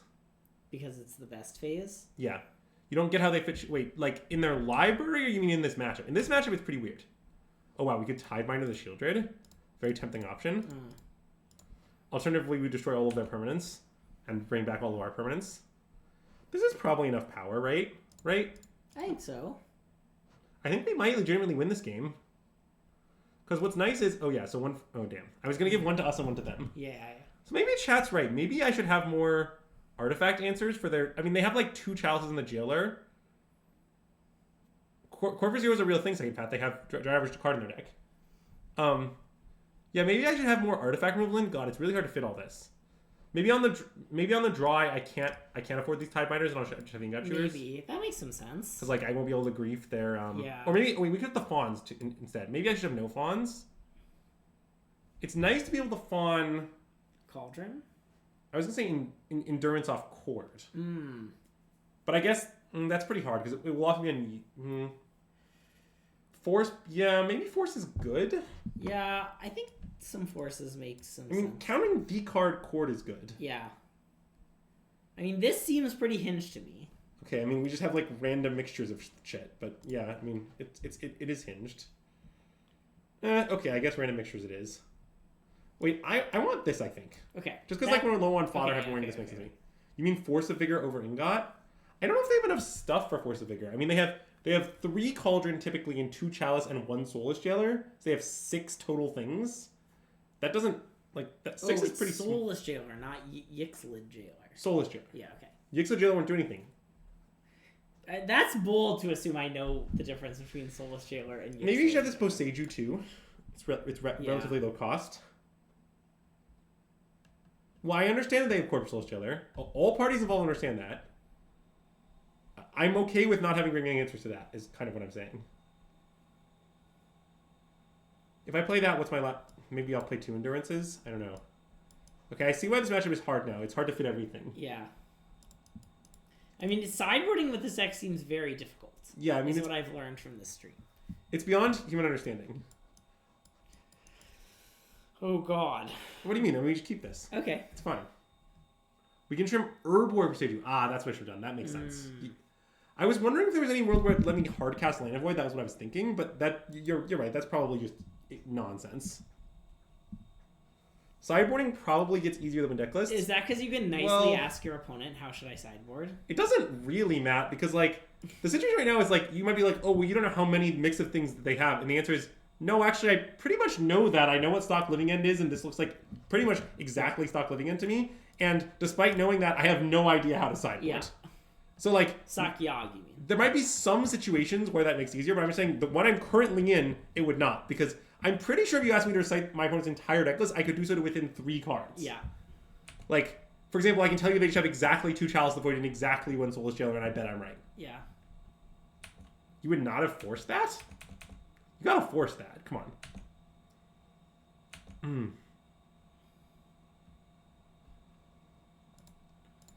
Well, I understand we have Chewer, but, like, this card seems irrelevant, and our Chewer might need to do something else, such as destroy a Soul Cauldron, right? That's at least my thinking. Maybe that's wrong, but, like... I mean, I guess if they play Soul Cauldron, then we'll just Chewer that, and... Well, that was... It at least gets to eat something, which is awkward. Well, but the Boseiju in my hand is probably a land, right? I guess maybe not now that we drew land Generous End. Yeah. Maybe it was a mistake. I was sort of thinking... Okay, wait. Oh, Cauldron is going to be uncounterable. That is a good point. Yes, it is. Stomping Grounds because of Endurance? Well, I was thinking Breeding Pool. Because Breeding Pool seems because of Endurance and Force Negation. I don't see why we need red. Okay, well, we drew Land in the Void. Great. Okay, I'm going to shock in case we want to Boseiju, I think. Okay. I just don't think our light total is very relevant at all. Yeah. And I guess I could have thrown this Q in the bin here, but that seems kind of unhinged. Yeah.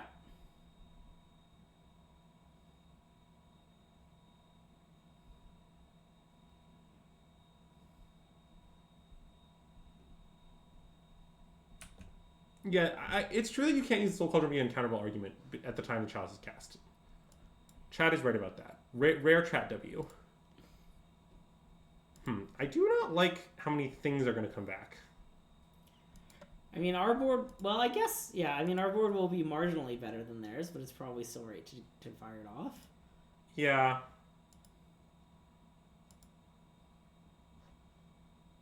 Oh, okay, that makes it way better. Wow, great. I hope their hand has at least one non-creature in it. Oh. Wow. All Yu-Gi-Oh cards, you say. Nice. Okay, I think we should play... I think we should probably... It's, I guess, a little complicated. I think we should commit Boseiju, though. Right? Okay, that makes sense. Because, like, I think the bounce is more likely to be good than the artifact destruction, and we have the Ingot Sure still back. Yeah. Okay, I think that makes sense to me.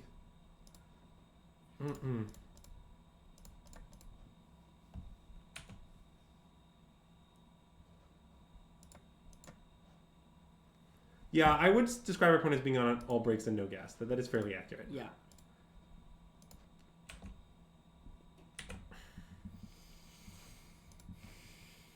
And we get a food. Nice. I love food. It honestly, could be relevant. We're at 10. I assume that's one of the lands we knew about. Yeah. Yeah, okay, so they have Swamp. Grief. Cool. Alright, let us attack. Nice. I assume with all of our creatures. Yeah. I mean, it's a disaster that none of their lands are swamps, but, you know. Wow, they got us. Alright.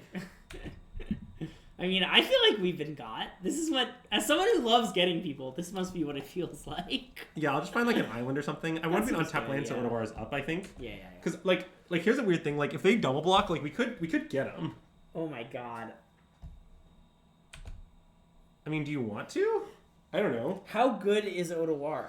Yeah, I mean, maybe... It doesn't seem that good. I mean, it's not. It's annoying that we'll come back without the Undying counter on it, though, is the issue. Like, because then I can chump block our thing. I think we should do it. Wait, I sort of think we shouldn't. I mean, it's just going to be a 2-2, but we'll have a 3-4. Well, it'll be a 2-2 that gains 5 life. But the 3-4 is going to, like, hit them a bunch of times. Especially if they have Swamp in their hand. Okay, like, you're right. I'm down. Plus, like, they don't have that much mana. Like, you know, if they draw, like, Grist or something, I guess they could play the Swamp, but, like... Yeah, I guess Grist would be... Grist is a good reason not to do it, but... Yeah. It's certainly worse against Grist. It still seems right to me, I think, but it's not totally obvious. Oh, did I just manifest Grist into their hand? Yeah, great. Why would you manifest the Grist like that? Nope. Wait, green. But endurance. Okay, I mean, that's just fine. It is annoying how, like, large it is. Yeah. But... Well, they played a Swamp. They did play What a dangerous game, opponent. Alright, so... These should attack. It's not so clear this should attack. I think it probably just shouldn't. I think it shouldn't. I mean, we could Endurance the Young Wolf, which is... Oh, wait. That seems good. And they take 8 in that world, they're at 3. Wait, this seems great. Okay. Yeah. They want to go to 3 and get it, yeah. Yeah, okay. Oh, we're definitely still ahead versus Grist, yeah. It took seconds of math to determine this was right.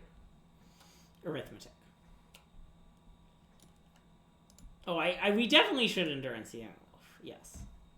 Oh, we're going to Endurance the Young Wolf. That's a done deal. Look at this priority we're getting in the combat damage step. Yeah. We Endurance, they Endurance, everybody Endurance. Greek Yogurt, that's the Max McVitie way. Tank Alpha. We love Tank Alpha.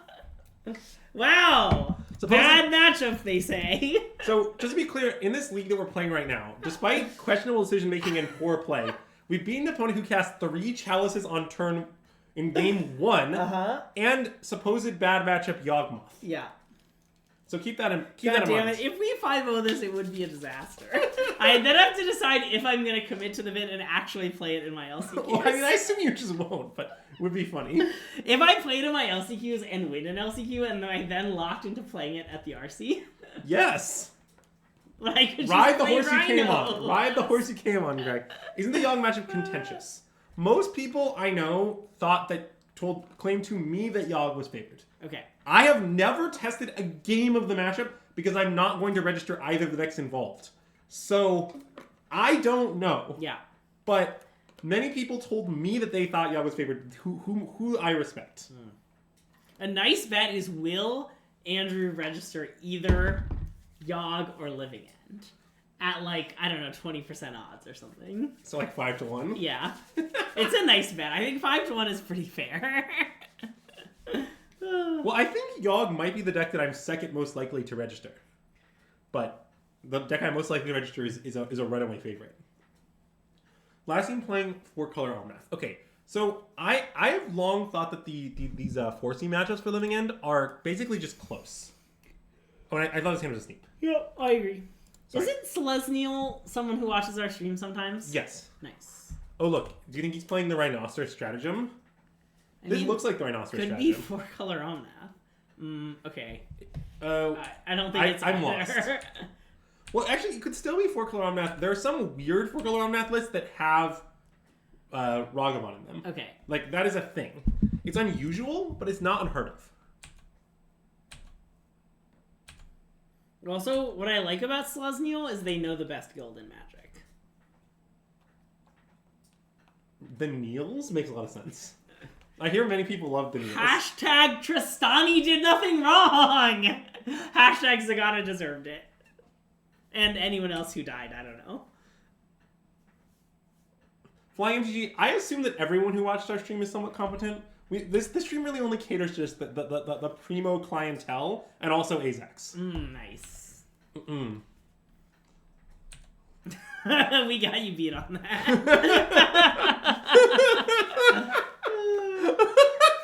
Oh, it's Asmo food. With green? Interesting. I don't think I've seen the green build before. Underworld Cookbook. Yep, this sure is Asmo food.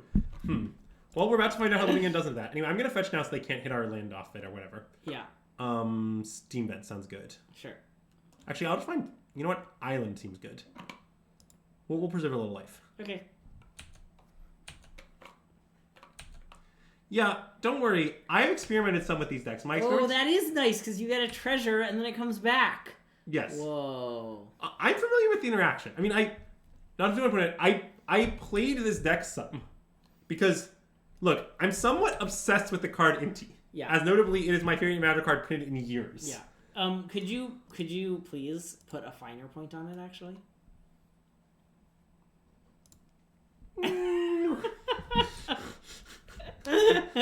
This is my new favorite Greg Nonsense bit. Every time Andrew says not to put too fine a point on it, I'm going to ask him to put a finer point on it. Oh, no. I like this. I definitely like Inti more than Old Growth Troll. I don't like Old Growth Troll that much. I find it to be weird and inelegant. Old Growth Troll is so inelegant. Have you ever just, read Old Growth Troll? It reads so poorly. Yeah. Competent. Great joke. That's great. But yes, I think that I think Inti. Like, I was thinking about this the other day. I don't remember the last time WotC made a card that I like more than Inti. It's a long fucking time ago. Like, I love Inti. Inti is so great. Do you know that they just made a new Thraven Inspector, though? Yeah, that doesn't really interest me. Wemp? So I was thinking about this. I think Wemp is a better design than Inti, but I think I like Inti more. You have to understand those are different metrics. Yeah. Marceline... You know what we say about things Zach says in chat? So someone get that quote in there. I mean, all this stuff... Listening to AZAC quotes is bad for your health. That's the quote, right? Yeah, it's very dangerous. Yeah. Okay, so I think I should probably cycle many Ents here. Mm-hmm. So that we can bring back, a pile of 5/7s. Yeah. Asmo. Oh, right. That's honestly kind of an issue. Because they're going to be able to do the thing where they kill their own team in response. Oh. That's fair, but I do think our 5/7s will beat their team. It's getting pretty dicey. Oh, because Asmo can Asmo kill itself? Asmo's going to Asmo's self, and then they have the ability to deal 6 every single turn. Yeah, okay. That is For dicier forever. than I realized. I mean, would you rather cycle Architects? I guess there's no reason. I don't think so. Maybe I should have cycled Arctic's response to Asmo to try to find Salty, is what I should have done. But now, oh god, we're also dying though. We sort of have to do it, is the thing. Okay, wait. Here's the plan. What if I wait for them to use Cookbook, and then I outburst the Oval Chase into play? Whoa. Is that genius or grifter?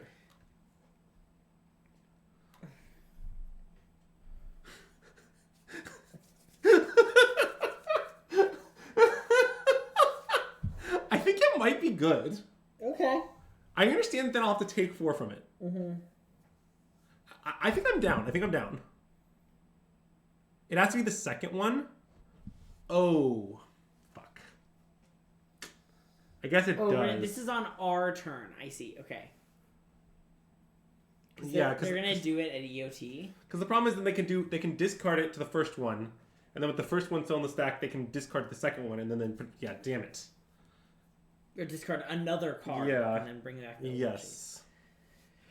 But I guess maybe that's just our lives. Yeah.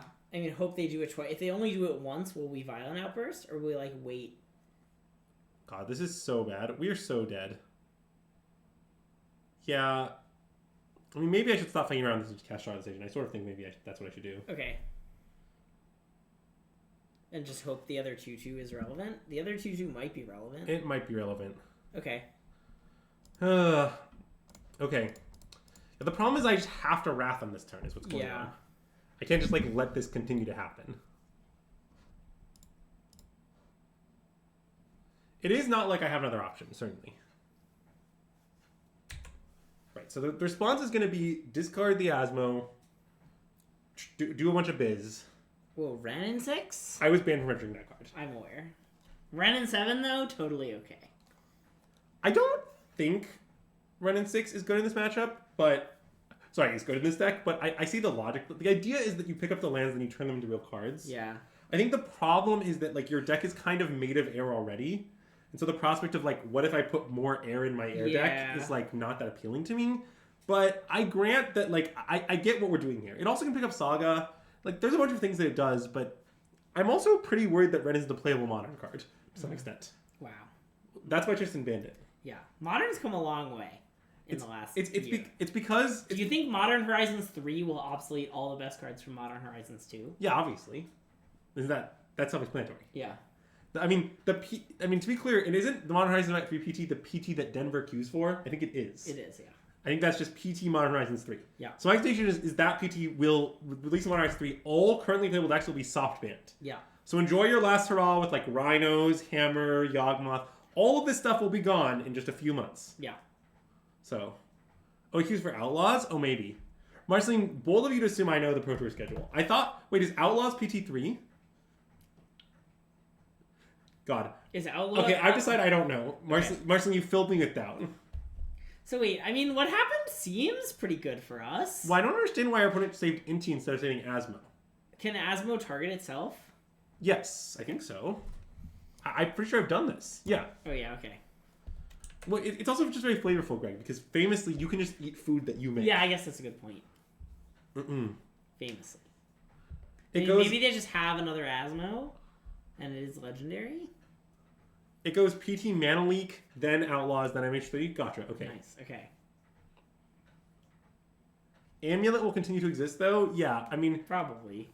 No one can stop Amulet from existing. The perverts will pervert on. Ooh, they found Asmo off their cookbook. Maybe there was already an Asmo in Exile. We haven't really been paying attention to the Inti. I can't track their Inti Exile zone. Yeah. I mean, just look at this. Yeah, there was another Asmo in there. Okay. We do seem pretty dead now. It is PT Mana Leak, yeah.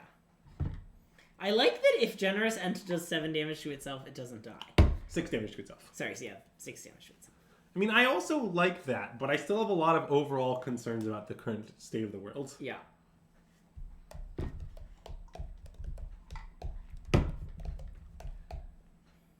I guess I like that we're not dead on the backswing, at least. Yeah. Because the way in this game might be that they kill our whole team and then we bring the whole team back again. Yep. No, actually, Greek Joker, he wouldn't say that.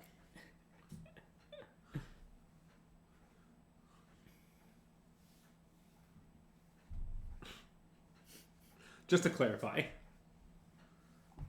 Okay. I'm going to cycle first. You know what? Sure. Oh, wait. Actually, 6 up very dangerous, I told. Let's not cycle first. Let's attack. Okay, with just the Ents? Well, the Oliphant is to definitely attack. Yeah, okay. If they let us. I mean, they might be killing the Oliphant. Yeah, okay. Yeah. Okay, well now the answer are coming in.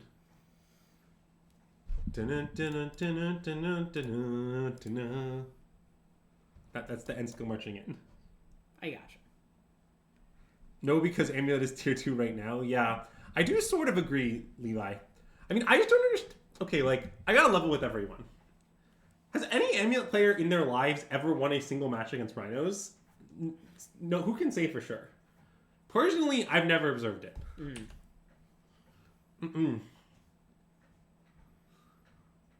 Okay, I think just tap land go. It's a little complicated, but I think most likely we're just gonna cycle Waker and Architects. Okay, and then chomp block to survive? We're only taking 6. Oh, right, because we played a tap land. Yeah. Okay. What are they gonna get off their Saga? Oh, I don't know. Shadow Spear? That's not that scary. I mean, I guess they already have a bunch of... They can't get... There are no more cookbooks. Life from the Loam, huh?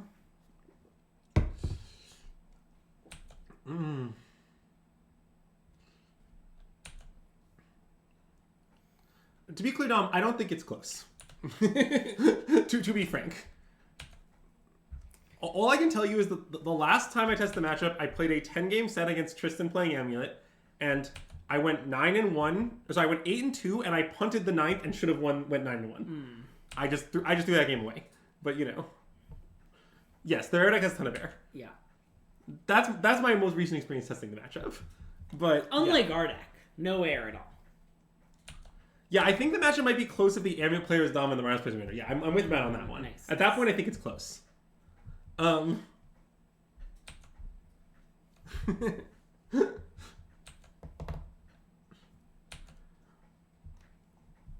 I don't know, Dom. It's a little weird to talk about Amulet matchups with you. I don't really know. I don't really know how to handle the situation because I assume you played them 80 bajillion times and never lose them, and just transmute the correct cards into your hand using alchemy, and such. And the transmute ability.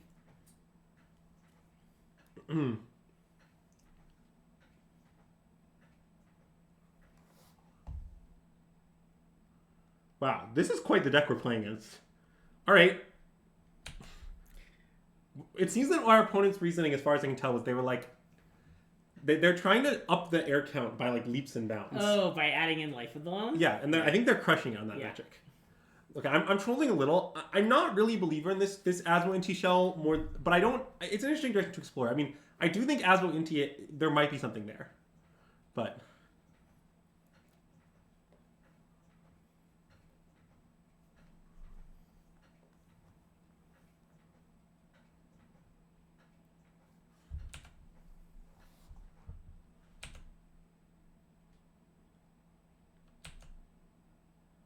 They do have a lot of cards in hand, huh?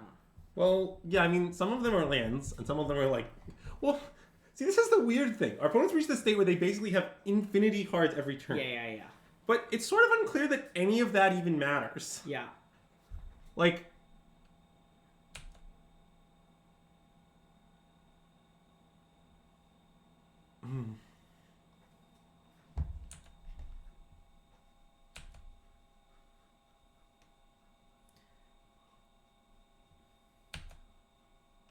Oh, they have a way to deal us 2 points of damage? And we do have 2 food tokens in play. Yeah. I mean, I guess I'm just going to take the hit and see if we need to use them. Yeah. And maybe that's sort of dangerous in case the cards are like lightning bolts. I mean, we could just cycle eat a food first and just cycle the architects. Yeah, maybe that's right, honestly. I think I'm pretty down for that. Okay.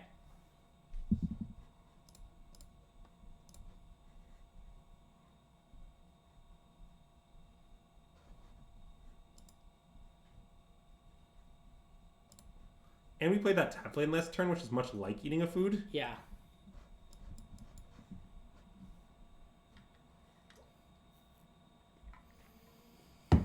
Oh, this deck has seismic assaults in it? Oh, man. Whoa. I'm not... Okay, maybe this is something weirder that I haven't seen. Because I've seen Intiasmo, but I don't think I've seen that. We'll definitely die if they cast seismic assault. I mean, there's just 7 cards in our opponent's hand. And we know 3 of them are lands because they cast life in the loam. Okay. Well, I mean, at the point that their deck has Ren and Loam and a bunch of discard synergies... Look, you might be memeing, but I think you also might be right. Yeah. Like, the fact that your intent was not to convey truth to us doesn't change that I think it might be true. Anyways, there are a lot of books cooking. Mm-hmm. Okay, let's cycle this architects now. Yeah.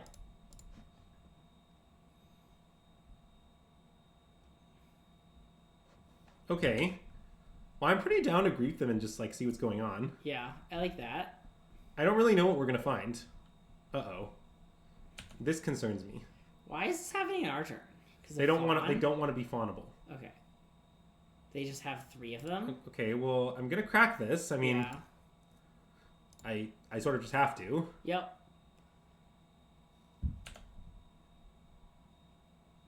Because a food is basically fawn. Okay. I'm going to grief them? I guess. I mean, I don't know what's happening. Yeah.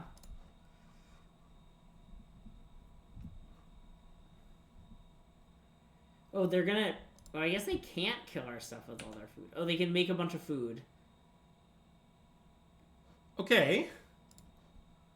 I guess it's a trigger they're empty. Maybe I should have waited to do this? Okay, they hit Ragavan. Sure, that doesn't matter. So now let's attack. Wait, are we dead if we attack? I guess we're dead if we don't attack. Well, we're not attacking. We can always... Well, I guess we can't find uppers now. Yeah.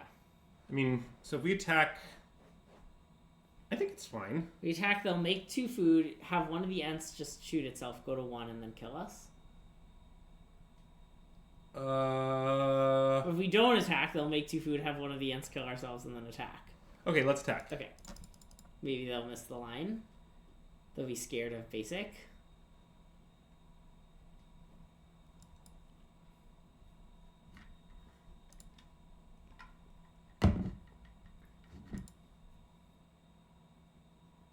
Yeah, I mean, I guess we are just dead in the end. Curious. I'm not sure what we should have done differently this game. I think we just played well. That was our mistake.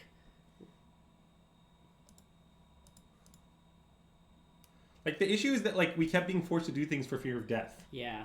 And then doing those things resulted in us being a bad spot. But it was like, well, what do you want us to do? Be dead? So...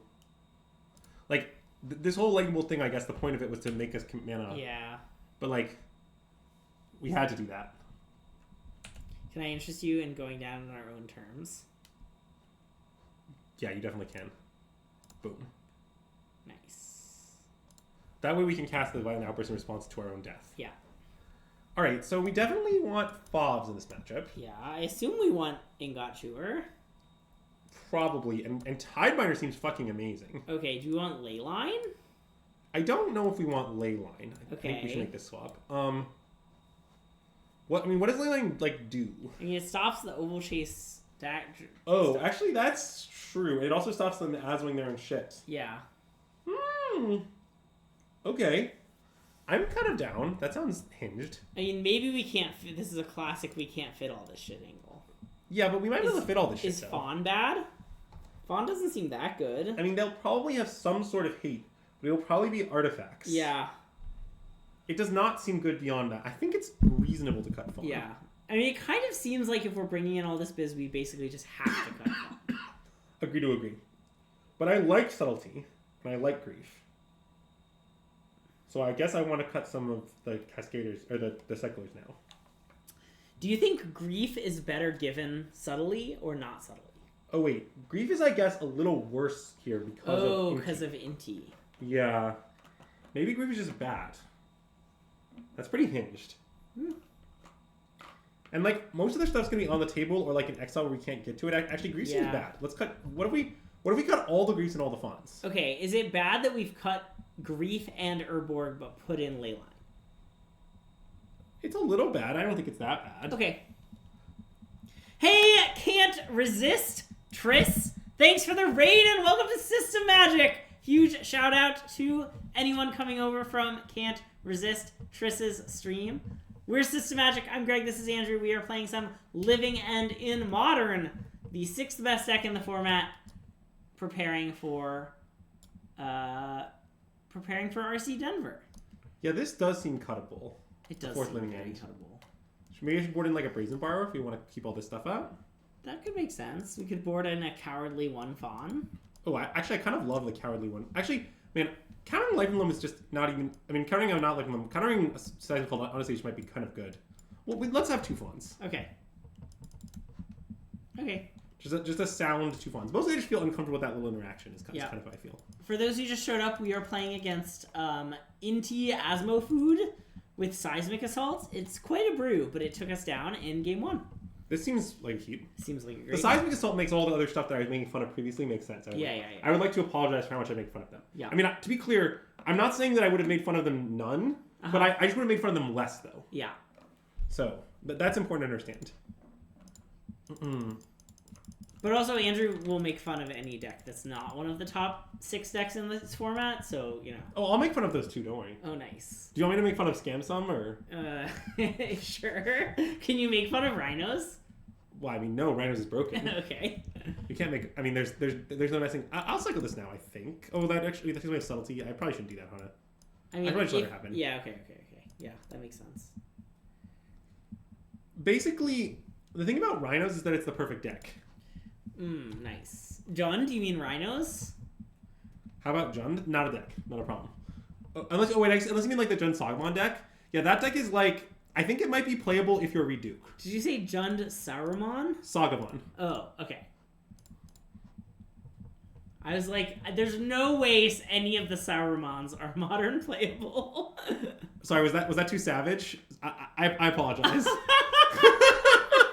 About to unraid. Wow. Just restart a stream, tell all your viewers to come back, and then go raid somebody different. Honestly, I would respect it. Okay, I apologize. I don't think Junk Sagamon is great, but it's fine. Oh wow, would you say the reason is ruthlessness? Can't resist Trist? Because I do love some. Do you think it's Saruman of the many colors, or Saruman the Necromancer, or Saruman the White? There are a lot of Sarumans, huh? Yeah, I mean, I do admit that Jundless Jund? You mean Tron? Wait, in what sense is that Jundless Jund? Because you took all the colors out, so it's a colorless deck. Greg's just naming fictional Magic cards. Don't worry about it, you know? Saruman the Necromancer, isn't that a card? So now I want to cycle this. Yeah. Isn't that the one that brings things back as wraiths? From it was very good and limited. Okay, now we have an interesting Or is that choice. Sauron? Oh god, I don't know Lord of the Rings. I don't know which one's Sauron and which one's Saruman. I'm not sure we should Living End right now. It might be white to wait a turn. Okay, what are you afraid of? Nothing, I just want a bigger graveyard. Oh, okay. Right, like if I wait 1 turn, I can cycle Waker. Yeah. Now you're unrating 2? Wow. Oh no! Like, you have to understand, Mark Heron, that the only thing Greg knows about Lord of the Rings is that the main character is Grond the Gatebreaker, main character. That's the one fact about Lord of the Rings lore that Greg knows. So if you ask him any other questions about Lord of the Rings lore, you can understand that he doesn't know the answers. Yeah. I assume Saruman is a friend of Grond. Yeah. Saruman the Necromancer. Not to be confused with any of the other Sarumans. Grond kills people and Saruman necromances them back. I should watch Lord of the Rings, huh? Is friend of Grand a euphemism? I mean, sure. In a sense. So they, like, have some hate up, right? Like, they have, like, endurance. Oh, maybe. Should I not cycle this then? Maybe you should not cycle that. I think now that we have this, we don't necessarily need it. Yeah. Yeah, okay. I'm pretty down to untap. Oh, okay. Well, now I don't need to. No, do I want to take 2, though? I'm a little worried at Seismic Assault burnouts. Okay. Maybe I just tap land pass. Do I need the extra 3/3? I probably just don't. Yeah. Ingot, Sure, Generous End. This is, like, a lot of power. Is there any hate they can get into play with Saga? Oh, definitely, but we won't. We can do it before then. So we'll respond to the Saga trigger? Yes. Okay. Do we want to do it in their upkeep? Is that better? I was thinking about that. I think it might not be better because I want to see what they do with the Saga in their main phase. Because if they make a construct, we'll get that construct too. Oh, sure. Okay. Now maybe they won't make a construct, but we get to, if they float up colors, then we get priority. So okay, yeah. So now we have priority. Now we're gonna do it. Okay.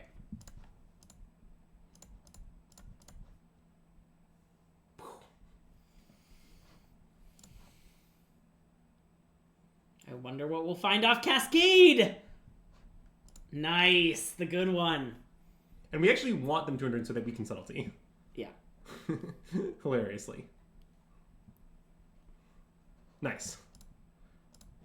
Cast by exiling. I'll exile this. We might need another Cascade in some weird worlds.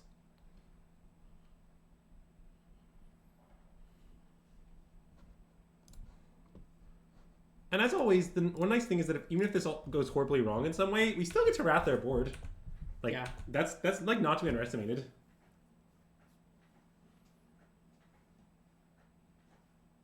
Nice. Nice. The living ends never resolve. You're saying you don't like cascading to a card that literally says win the game, no exceptions? Yeah. Why not? I'm gonna hit you with a nice why not. Alright, I think I'm happy with how our deck's configured. In core game 1, yeah, please do. I would prefer it. Yeah. I would prefer it also. What game 1?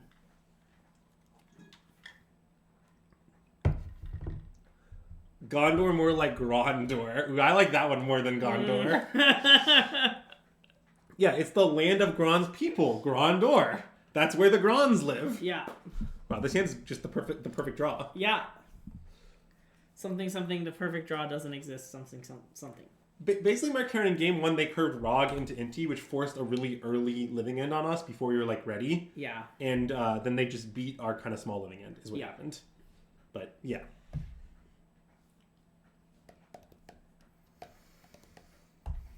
Rude. Okay, we have an answer for that, all lined up. But what about all lying down? Ingature kind of is lying down, actually. Yeah, he's kind of in a kind of restful resting, pose. yeah. Wait, what's that in his like claws? Is that an ingot? I think that is an ingot that he's snacking on. Okay, that's good to know.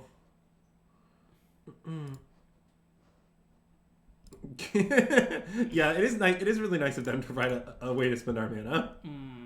Tasty ingot. Oh yeah, the second chalice is nice. Actually, with Rhinos, I have had an opponent cast Chalice the Void and then at some point cast EE for 0.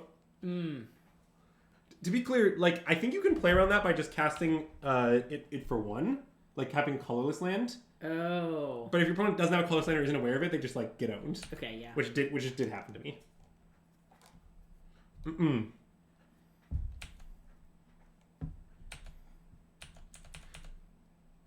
You know, a card that would be really good in living in actually is Inti because we discard so many cards. Good point. I can't think of any problems. Yeah, I couldn't. That's why I brought it up. Yeah. I think it's the next big thing. We'll try sideboarding some Intis, you know? Yeah. Hard to say what could go wrong. I can't imagine anything. You're too afraid of... That's a nice quote. That's a great point, Beebolter. Cascading into Inti lets you dig to your living ends. And then if you have any bonus living ends that you can't cast from your hand, you can discard them to Inti.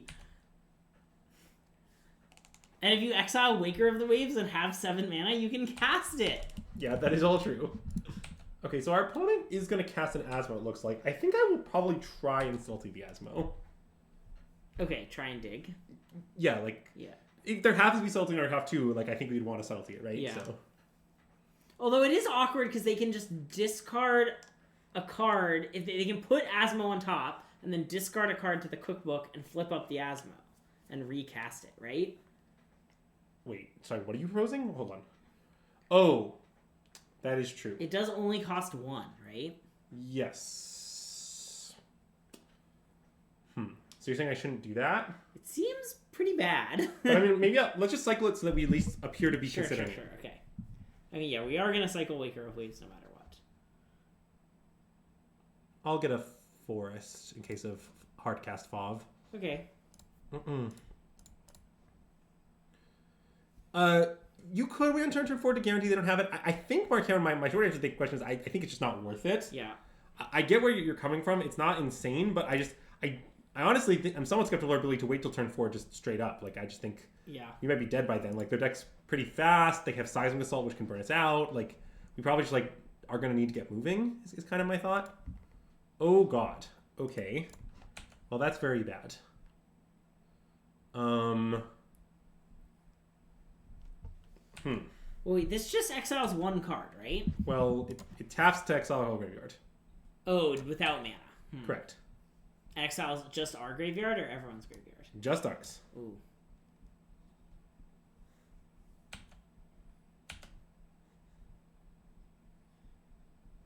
I mean, I sort of think we need to wrath our board and force the Soul Guide. Yep.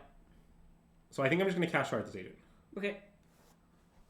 And, like, I don't think they can really let it resolve because the Ingot Tour means their hand gets forced anyway. Yeah. So... Although they are going to make a food and then sack their own things, right? I know, but they'll only be able to get one of their things back. Yeah.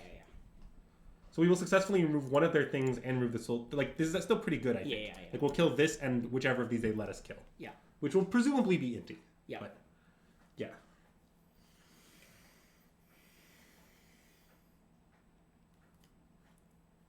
It's just a classic 3-mana Wrath of God scenario.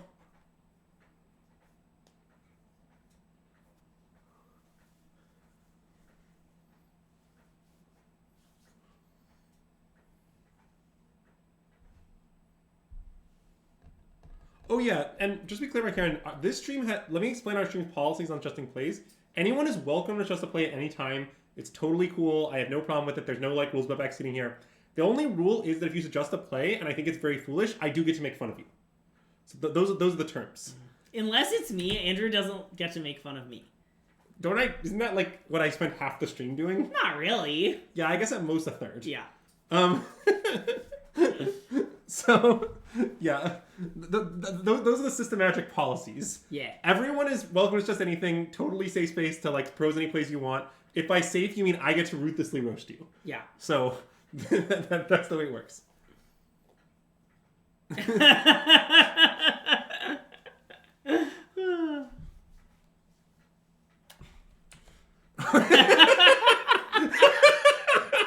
Well, that's the fine print, Matt.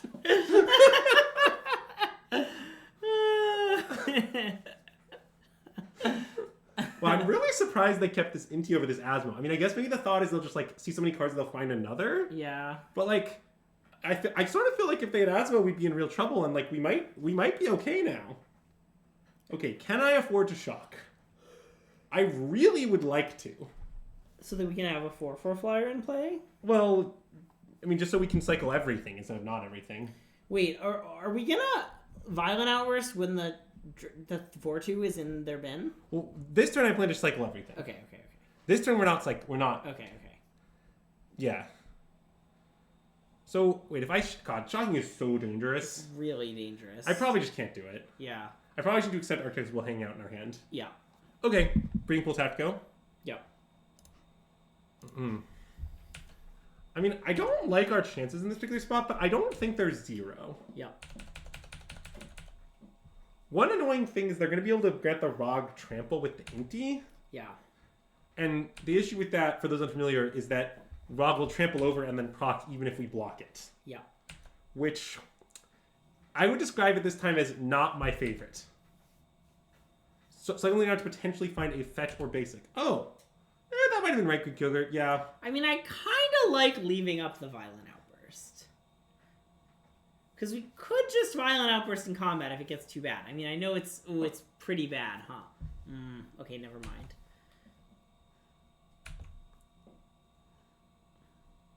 Yeah, I think this is all just happening. Yeah.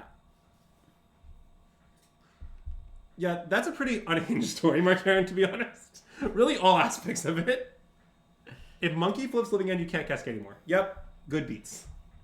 I'm not going to win this game by casting my Valiant Outburst this turn, so, like, if I happen to lose because my card happens to be Living End, such is life. Like, yeah. I get what you're saying, and if we were far ahead, that'd be something worth playing around. But the current situation is, like, we're losing badly, and the way we win is to build up a big Living End. So... Wow, I'm really surprised that the wrong one didn't come in. I don't fully understand the implications of this. Well, there's another Bloodstained Mire next Zone. To be fair, given they're playing Seismic Assault and Loam and all this stuff, it's possible it has like a really high land count. Yeah, that's true. Like, I wonder if everyone has like 26 lands in their deck or something. Oh, so were we supposed to block there to save 2 damage? Oh. I guess probably we were. Crap, sorry. It's okay. Yeah, I should have blocked Charters. You guys are right. Everyone who isn't me is right. But especially Greg, but also not Greg. All right, so let's cycle Wake Up Waves.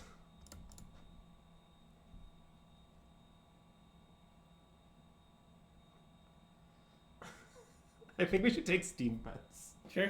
We might be able to living in a strategic time to abuse Tidebinder. Which sounds like a joke, but it might be true. Yeah. Okay, I like Subtlety. That's a nice find. All right. I think we just pass. Gallop Blast is concerning. Oh, there are many concerns. Yeah.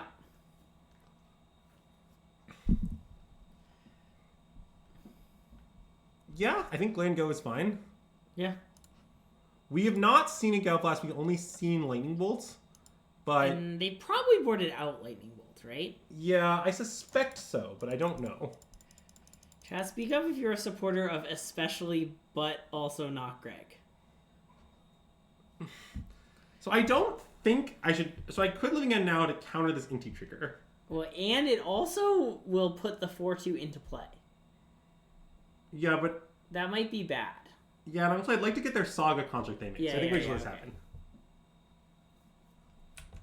Okay, it's fine. The card they exiled was Oval Chase Daredevil. Now, if we get them on tap, it does mean they look at like a bajillion more cards. So I'm going to see if they make a construct. But yeah, after they make construct, I might do it now. If they don't make construct, I think I just get gone. Because the construct is going to beat me, is the issue, right? Oh yeah, it is a big construct. Oh wait. Shh. I could have countered that ability. I guess it doesn't really do anything. Okay, never mind. Yeah. So if I do it now, I guess the only problem is they can untap... Pirate of Saga doesn't kill me, it's only 2 damage.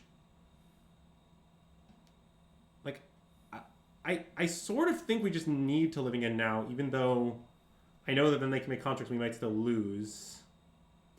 It's just like, there's no way we win if we let them untap that we're going to see 3 fresh cards off. Except, okay, wait, aren't they just going to, like, they get an Asmo, they go up to 8... Wait, how are they getting an Asmo? There's one in their bin.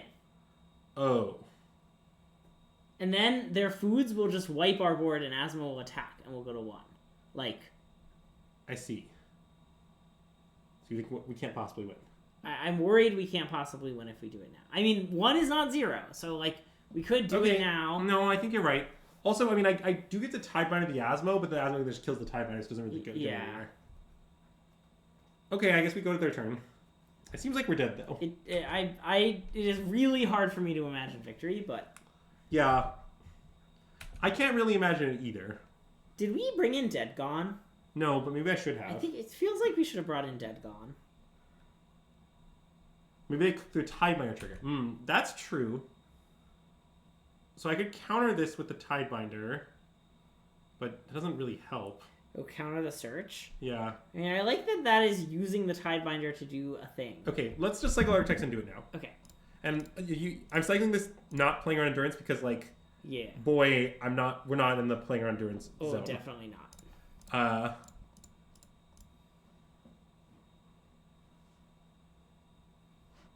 Yeah, I don't know if we can let the search resolve. I don't know if we can beat the Asmo. There's a lot of unknowns in the current game state, okay? Many unknowns. Oh, they're just gonna now dig? That makes some sense. I mean, they might as well. Yeah.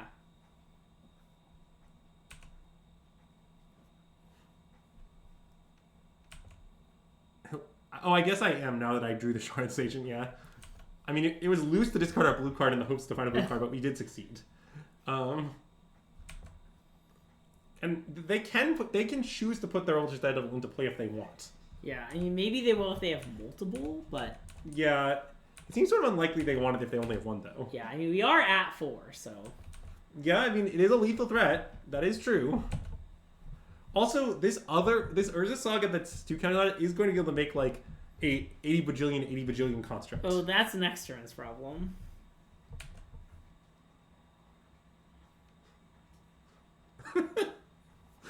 Just a very normal game state here. Okay, let's counter this ability. Wait. Oh no! The hell am I on to counter? Crap, I'm sorry.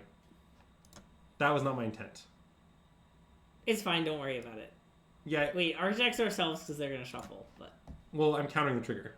Oh, but they're shuffling again. Yeah. This is insane. Okay, I'm good. Yeah, you know what? I'm good too. I think we're just hideously dead. So, there's that. Alright, well, Greg, good news, you don't have to lock in limit. Nice! Good news. Why is there not an exclamation point clock command? Or an exclamation point cock command? Yeah, many have asked this. It's one of our fake commands, you know? We gotta have some fake commands. Unlike exclamation point Tristani did nothing wrong. That one's real. No, I don't plan on locking in red-green into Yasmo.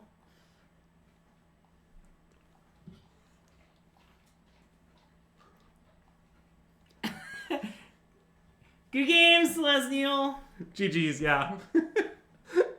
Andrew was only saying nice things about your deck, don't worry. Oh my god.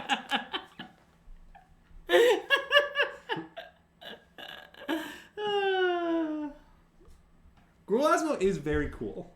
Yeah, it is very so, cool. your deck made a lot more sense when I figured out that it has Seismic Assault in it. And by figured out, I mean someone in chat proposed that it might be true as a joke, and then we realized that was very logical. Yeah.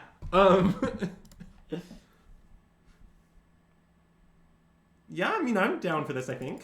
Seems like a sneevity dupe. I mean, I guess we're missing our third land, but we'll find it. Also, they might be on 21 days ago, I guess. They could be playing 21 anything. days ago means that they could be playing, you know, anything. Yeah. Here, do you want to guess what they're playing?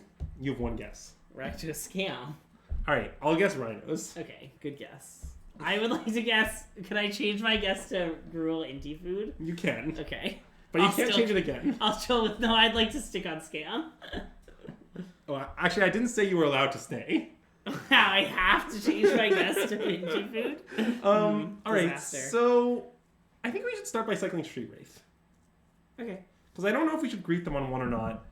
We maybe should? Yeah. But I guess if they scam us... Oh, they're on 5, by the way. Oh, does that make it better to grief them on one? Probably. Which is that if they scam us, we can subtlety it. Oh, that's true. Let's cycle this. Let's see what we see. Okay.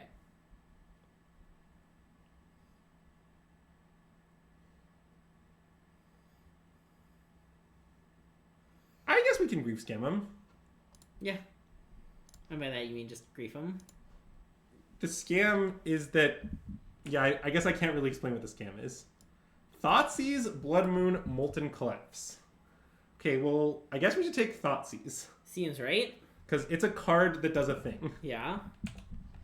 I like that we have a basic forest in our hand. I mean, Blood Moon is not good against our deck. We have 80 bajillion land cyclers. Oh, that's true. Like, I understand that we could... While we were both wrong about their deck, yeah, unlucky. Yeah. The thing is, okay, as far as I can tell, there's some sort of collective delusion, or perhaps like ruling. I think this. Okay, here's what happened. The Scam Council got together for a meeting, and they ruled that no one was allowed to switch decks in the case of a Fury ban. Okay. Just at all, for any reason. Sure. And since then, all Scam players have just been trapped. Yeah. That's rough for them. So like, that's, I think, what happened. Because just as far as I can tell, like, no one switched off it. Oh, I guess I could have cycled in case I wanted to fawn this, but I didn't want to fawn this. Nah. Mm-mm. You'll find it. You'll find land and another cycler. That is not rough for them because they sure are winning a lot. Yeah.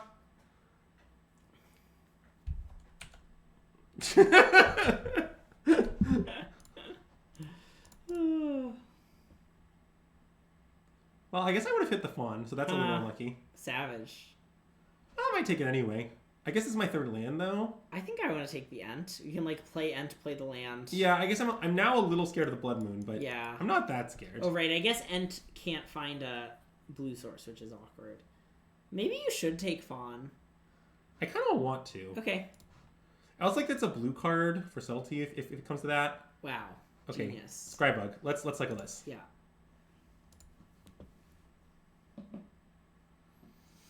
Maybe I should have just tried to fawn their Thoughtseize. It just seems so mid, and I have so many looks with all these things. I don't know.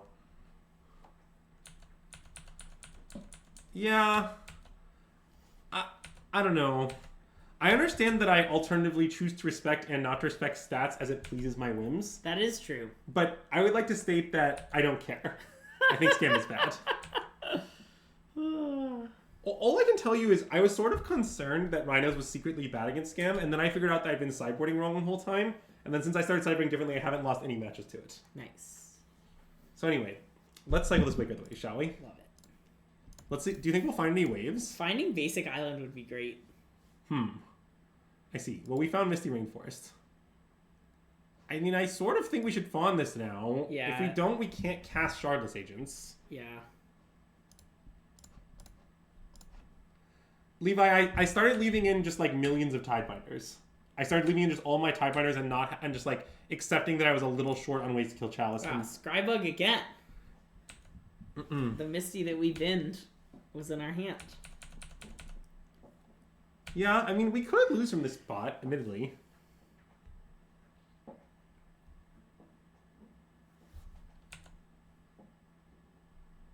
Okay, well, here I need to make sure I use... Yeah, here's the Misty in the graveyard. Yeah, our opponent definitely might have shelled Sheet to the top, so it's important to check. Yeah. Now, here we fetch to put the Fear of Subtlety in them, and I'm just going to fetch Island. Because, look, if they have one Blood Moon in the main, they might have more, you know? Yeah. Like, nobody really has any Blood Moons in the main these days. Most people actually have one Magnus in the Moon, 0 Blood Moon in the main. Yeah. So now that I've seen Blood Moon, I know they're unhinged, and I have to just, like, fetch lots of basics. Yeah. Wow, they're getting so close to being able to cast our cyclers. Classic worst draw in our deck. I mean, Living End is a worse draw. That is true. Now we're going to draw Living End next turn, because you manifested it. Sorry, you cloaked it. But now... Cloak is new manifest. Hitting me with you cloaked it is really something, Greg. Also, okay, I gotta be honest. I think them returning manifest in the set was unnecessary. Yeah, I don't know. Like, I feel like manifest wasn't that popular, and that mechanic is so complex, and this set already seems pretty complex. Kind of feels like we didn't need cloak. Yeah, that's fair. But have you considered that they don't do elegance? I guess that's true. Okay. That's one way to answer Ragavon. Should I just group them? I think so. It's a little weird, because I'm not digging for my broken card. We're at 8. I think do it. Yeah, okay. I'm in. I think Ward 2 is a great addition to Morph. Oh, I think their choice to... what they did to Morph is genius. And I love it. Who's not dead after all now? Yeah. Okay, sorry. Keep going. Well, I was just going to say, I think adding a manifest was unnecessary. And, like, I don't know. I've looked at the spoiler a bunch. Can you name a single card with Cloak? No. Okay. I mean, what do I look like? A spoiler reading guru?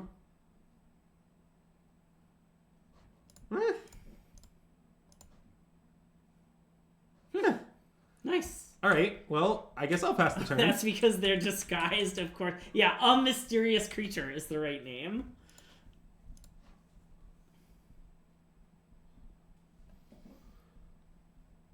Oh, I guess I could have maybe done it upkeep and then taken all of their cards with griefs. But the thing is, now this just dies to it. Will it be dead after all, though? That doesn't work, right? Oh, wait. Maybe that does work. I might have screwed this up. I think we'll find a way to win, but... Oh, we will. I'm not really concerned about winning. I'm concerned about whether... About playing optimally? Yes, we gotta misplay in all of our wins. That's really important. That is true. I have done a really good job misplaying in every match that we've won. Yeah. Aren't you putting 80 power into play? Yeah, that is roughly right. Okay, so one for you, and one for me. Uh-huh. And you know what? Just like another one for you. Nice, in case you put them in the wrong order. I think concession was right. Okay, so we want these for the Dothy Voidwalkers for sure. Yeah. And, you know, maybe we want, like, Tidebinders. Oh, because you just said they're good against Scam? I don't know, just, like, Dothy Voidwalker and... Yeah. Biz. Maybe not. Okay, maybe not. But, okay, this seems good. Okay. This seems good. Okay. And these seem good. Okay. Right? Because this is, I think, a non-FOV You're matchup. right. They have some hate, but not enough for FOV. Right. Now, subtlety is definitely great against them. Yeah. Fawn, I think, is pretty bad. Okay, that makes sense. Like, you can hit hate cards, but, like, yeah, we really want to top hate cards. It's just for, like, Chalice and or whatever their hate is, but it's usually Chalice. And then, I don't know, shave a couple Curator Mysteries and call it a day. Sure. Don't they often play Leyline? They do sometimes, that's true. Maybe that means I should have FOV instead of Ingature, I guess. Yeah. I had not thought about Leyline. I mean, I have 2 Visages and a Brazen Borrower and an Otawara, so I'm not, like, cold to it. But I don't know, bouncing Leyline isn't even that good, right? You have to, like if you Otawara it, you have to, like, cycle a bunch of stuff and, like... Okay, let's have FOVs. Nice. And just cut the chewers. I think so. That makes sense. I think, like, I think this is, like, enough outs to stuff. Yeah. I mean, I guess I'm not confident about this situation. Yeah. Like, maybe it's right to have these and not have these, but I don't know, like, blue cards are so good, and, like, Curator is so good. And we did got Fawn, so blue cards are slightly less good, but they're still pretty good. Yeah. And, like, we can grief their hate, and I don't know, it'll be fine. Okay. And I don't think this is a cut living in matchup, but I'm not sure. I think there might be some weird games. Okay. Mostly involving them. Well, maybe not. Maybe it is supposed to be a cut fourth living in matchup. Maybe that was the mistake. Well, this hand's really close to being a keep, but I think it's a mull. I think so too. Okay, this hand's a sneak. What do we tuck, though? It's funny because our hand is like generic piece of cardboard, generic piece of cardboard, generic piece of cardboard, basic land, Boseiju, grief. I think it's Architects. Okay. That makes sense. It could be Generous Ent, but I guess no, because we want the Boseiju to be able to be a Boseiju. Well, we don't know which we want it to be yet. Yeah. You've heard people cut grief against them? I think that could be right. I mean, I definitely... I guess I should maybe respond by cycling a Street Wraith for information percent. I think I like responding with a single Street Wraith cycle. Yeah, okay. I mean, the thing is, I'm not going to fawn it, but I like... Because obviously I don't have a blue card. Well, and also you don't have Fawn in your deck, I believe. But I don't necessarily want them to know. Mount Doom! Is that where Saruman lives? No. That's where the ring was forged, right? I can't take it. All right, I think I'm going to grief them. Okay. Is that where Grand lives? No, Grand lives in Gondor. Or Grondor, as it's often known. Nice. Okay, let's take Dothy Boardwalker. That's great. That seems great. Mission accomplished. So, honestly, our hand is pretty close to solving all of their problems. Yeah. Like, what we need to do is just find a third land. Yeah. And we have the rest lined up. And this Ragavan, I mean, it matters some. It doesn't matter all that much. Now, a classic question here is, should we fetch a basic? Probably not. It's probably too unhinged.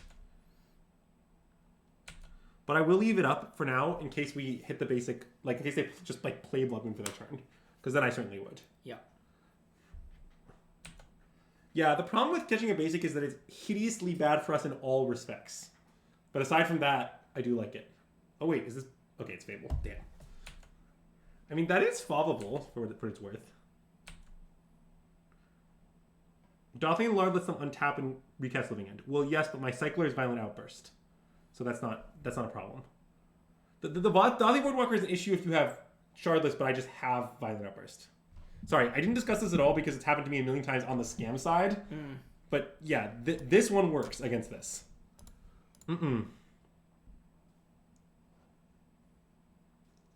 Okay, so let's... Okay, we're gonna... So the other one is gonna be a forest. So this one's probably just a Steam Bets. It's probably that simple. Okay. And then basic forest in case of Blood Moon, or are we not scared? Yeah, we can get a basic forest, sure. I mean, also just like preserve life, honestly. Yeah. It's like pretty much as reasonable, I think. Yeah. Oh, nice. Well, now we can just bounce Chalice and kill them. Yeah. Assuming there's enough stuff in the bin, which, like, it sort of seems like there is. I also like that we can then grief the Chalice. Yeah. I guess we don't literally kill them and there's the Voidwalker issue. Yeah, I guess we sort of need to literally kill them because of the Voidwalker, huh? Yeah, I sort of think we should cycle Waker and Shell. Like, what's your rush, you know? Why in such a rush, Greg? All the time, Greg's rushing around. Man, that's not even true.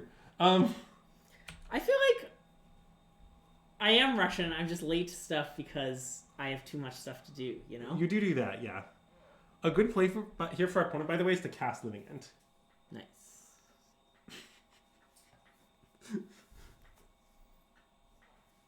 I guess Ragavan is also sort of a reason to leave in 4 Living Ends. Maybe it's right to have 4 Living Ends against Scam. Okay, that is something of a problem, but let's cycle Waker out of the ways for now. Okay. Because if I... So now if I wait till their turn, I go for Living End, but then... Oh no, So now it's going to get a little tricky here. Huh.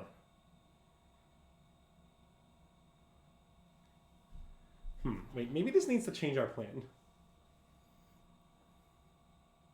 Because that's a real... I guess in play maybe it's not a real issue. Maybe it's only an issue in the graveyard, sort of. Yeah. So, like, what happens? We Cascade, we Living End, and that Living End is exiled, but that doesn't matter. Okay, I think it's fine. Okay, I think it's fine too, actually. Yeah, okay. Wait, so I'm going to cycle this response so that it goes to the bin. That makes sense. Okay, I'll take Shardless. Or actually, I should maybe just take Street Wraith and cycle it. Okay.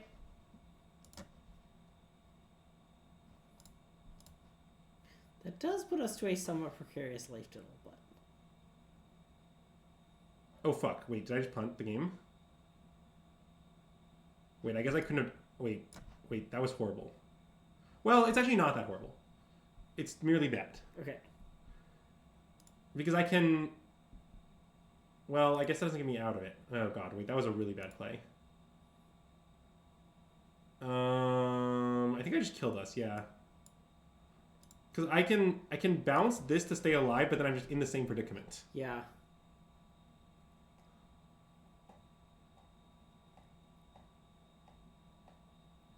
Okay, well that was the worst play I've ever made. I'm going to concede now. Wow. There's no way that was the worst play you've ever made. Anyway. It was pretty close, I think. So do we, now that we've, like, just confirmed 100% they have Chalice, do we want the Ingot Chewers? Well, I don't know. Maybe. I mean, they probably... That doesn't mean they don't have ley lines, but... Of course. I understand that. We might just want it all.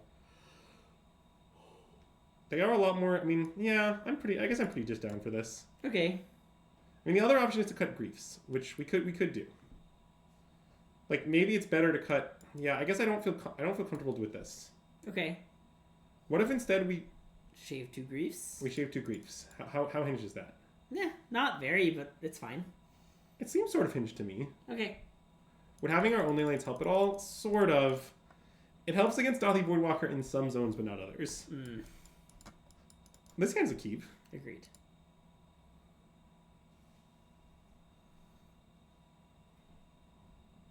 We could have just EOT.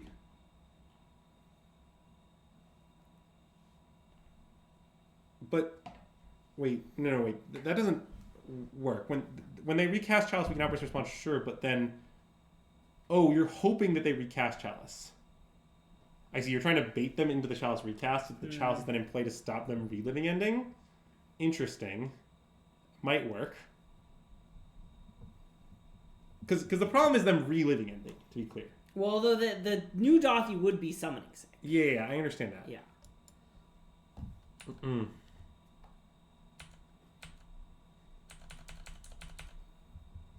Mm-mm.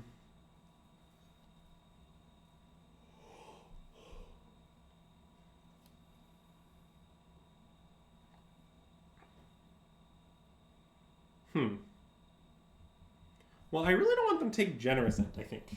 Okay. So I propose we fetch and cycle Generous Ent. Yeah. Just like Steam Vents, find a random green land. Do we want to dig for subtlety? Probably not, right? I don't think so. Okay. I guess we could. I guess it's kind of a free roll. But then they just do it again next turn, right? Yeah. It doesn't help that much. Yeah. But... All right, Lena Marceline, thanks for hanging out. Good night. I think we're on our last game anyway, so... It is factually our last game. Yes. Unless we draw this game. If we draw this game and go to a game 4, then it's not, yeah. Yeah.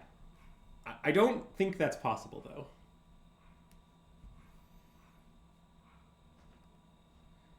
I don't know. I guess if we sell these, we sort of gain a bunch of life, is what happens. I'm down to do it. Okay. Actually, God, it's so... Nah, fine, I'm off it. I don't know. It's very hard. Well, one way we could draw the game is we could try to make both players die. Yeah. At the same time. So, how would we arrange that? In some way. Well, Greg is not legally allowed to play any RCs at the moment. Oh wait, RCs. Yes, we're in Denver. Well, I cannot play any RCQs, nor can I play the next RC. Except I'll play some last chance RCQs for that RC. Yeah, you're very likely to play it. Yeah. As many have discussed. Whoa, what happened? I thought that grief was dead. Mm-mm.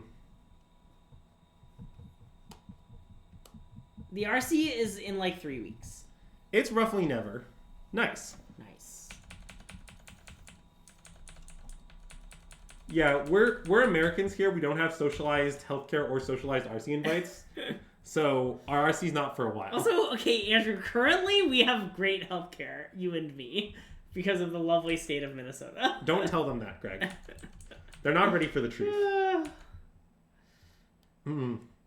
Oh, is the Canada RC this weekend? Yeah, it's super soon. Huh. I think the Euro RC soon too. Okay, so there'll be data from that.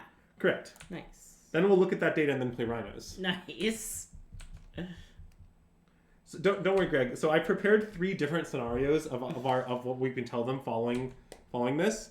We can tell them if Rhinos does well, yeah, we'll say, well, obviously we're gonna play Rhinos. It did so well. Yeah. Then if Rhinos does poorly, we'll tell them, well, you see, it was very popular, which meant the average pilot was worse because it was so popular. Yeah. So actually, it's poor results are actually still an endorsement. Or we can say it did poorly, so everyone's gonna overreact and cut all their Rhinos hate. Ah, nice. Yeah. Sure, I'll take a dead con, I guess. I mean, they have Rog in their hand. I mean, I'm probably just gonna cast Living End, but you know. Yeah. Is there a reason to wait and do it on their turn? We get to take the Rog, maybe. It's like maybe better. Yeah. It's not obviously better. I think I want to make them converted to Rog, though. Okay. And then if they not dead after all, something like it will be something sick and tapped too. Yeah, like it seems worth it to me. Okay. Because like we are at 9, which is a little scary, and our board isn't like this is like a medium-sized Living End. Yeah. Just a 7/7, a 2/2, a 3/4, and a 5/7. That feels like above medium. That feels like medium plus. Yeah, that's fair. It's medium plus. Also, what if they play a swamp? Did you think about that one? Ooh, good point. Isn't Mount Doom in the middle of a swamp? Yeah, Mount Doom really should be a swamp. It feels like you should. It shouldn't be a swamp, but you should be able to swamp walk over it.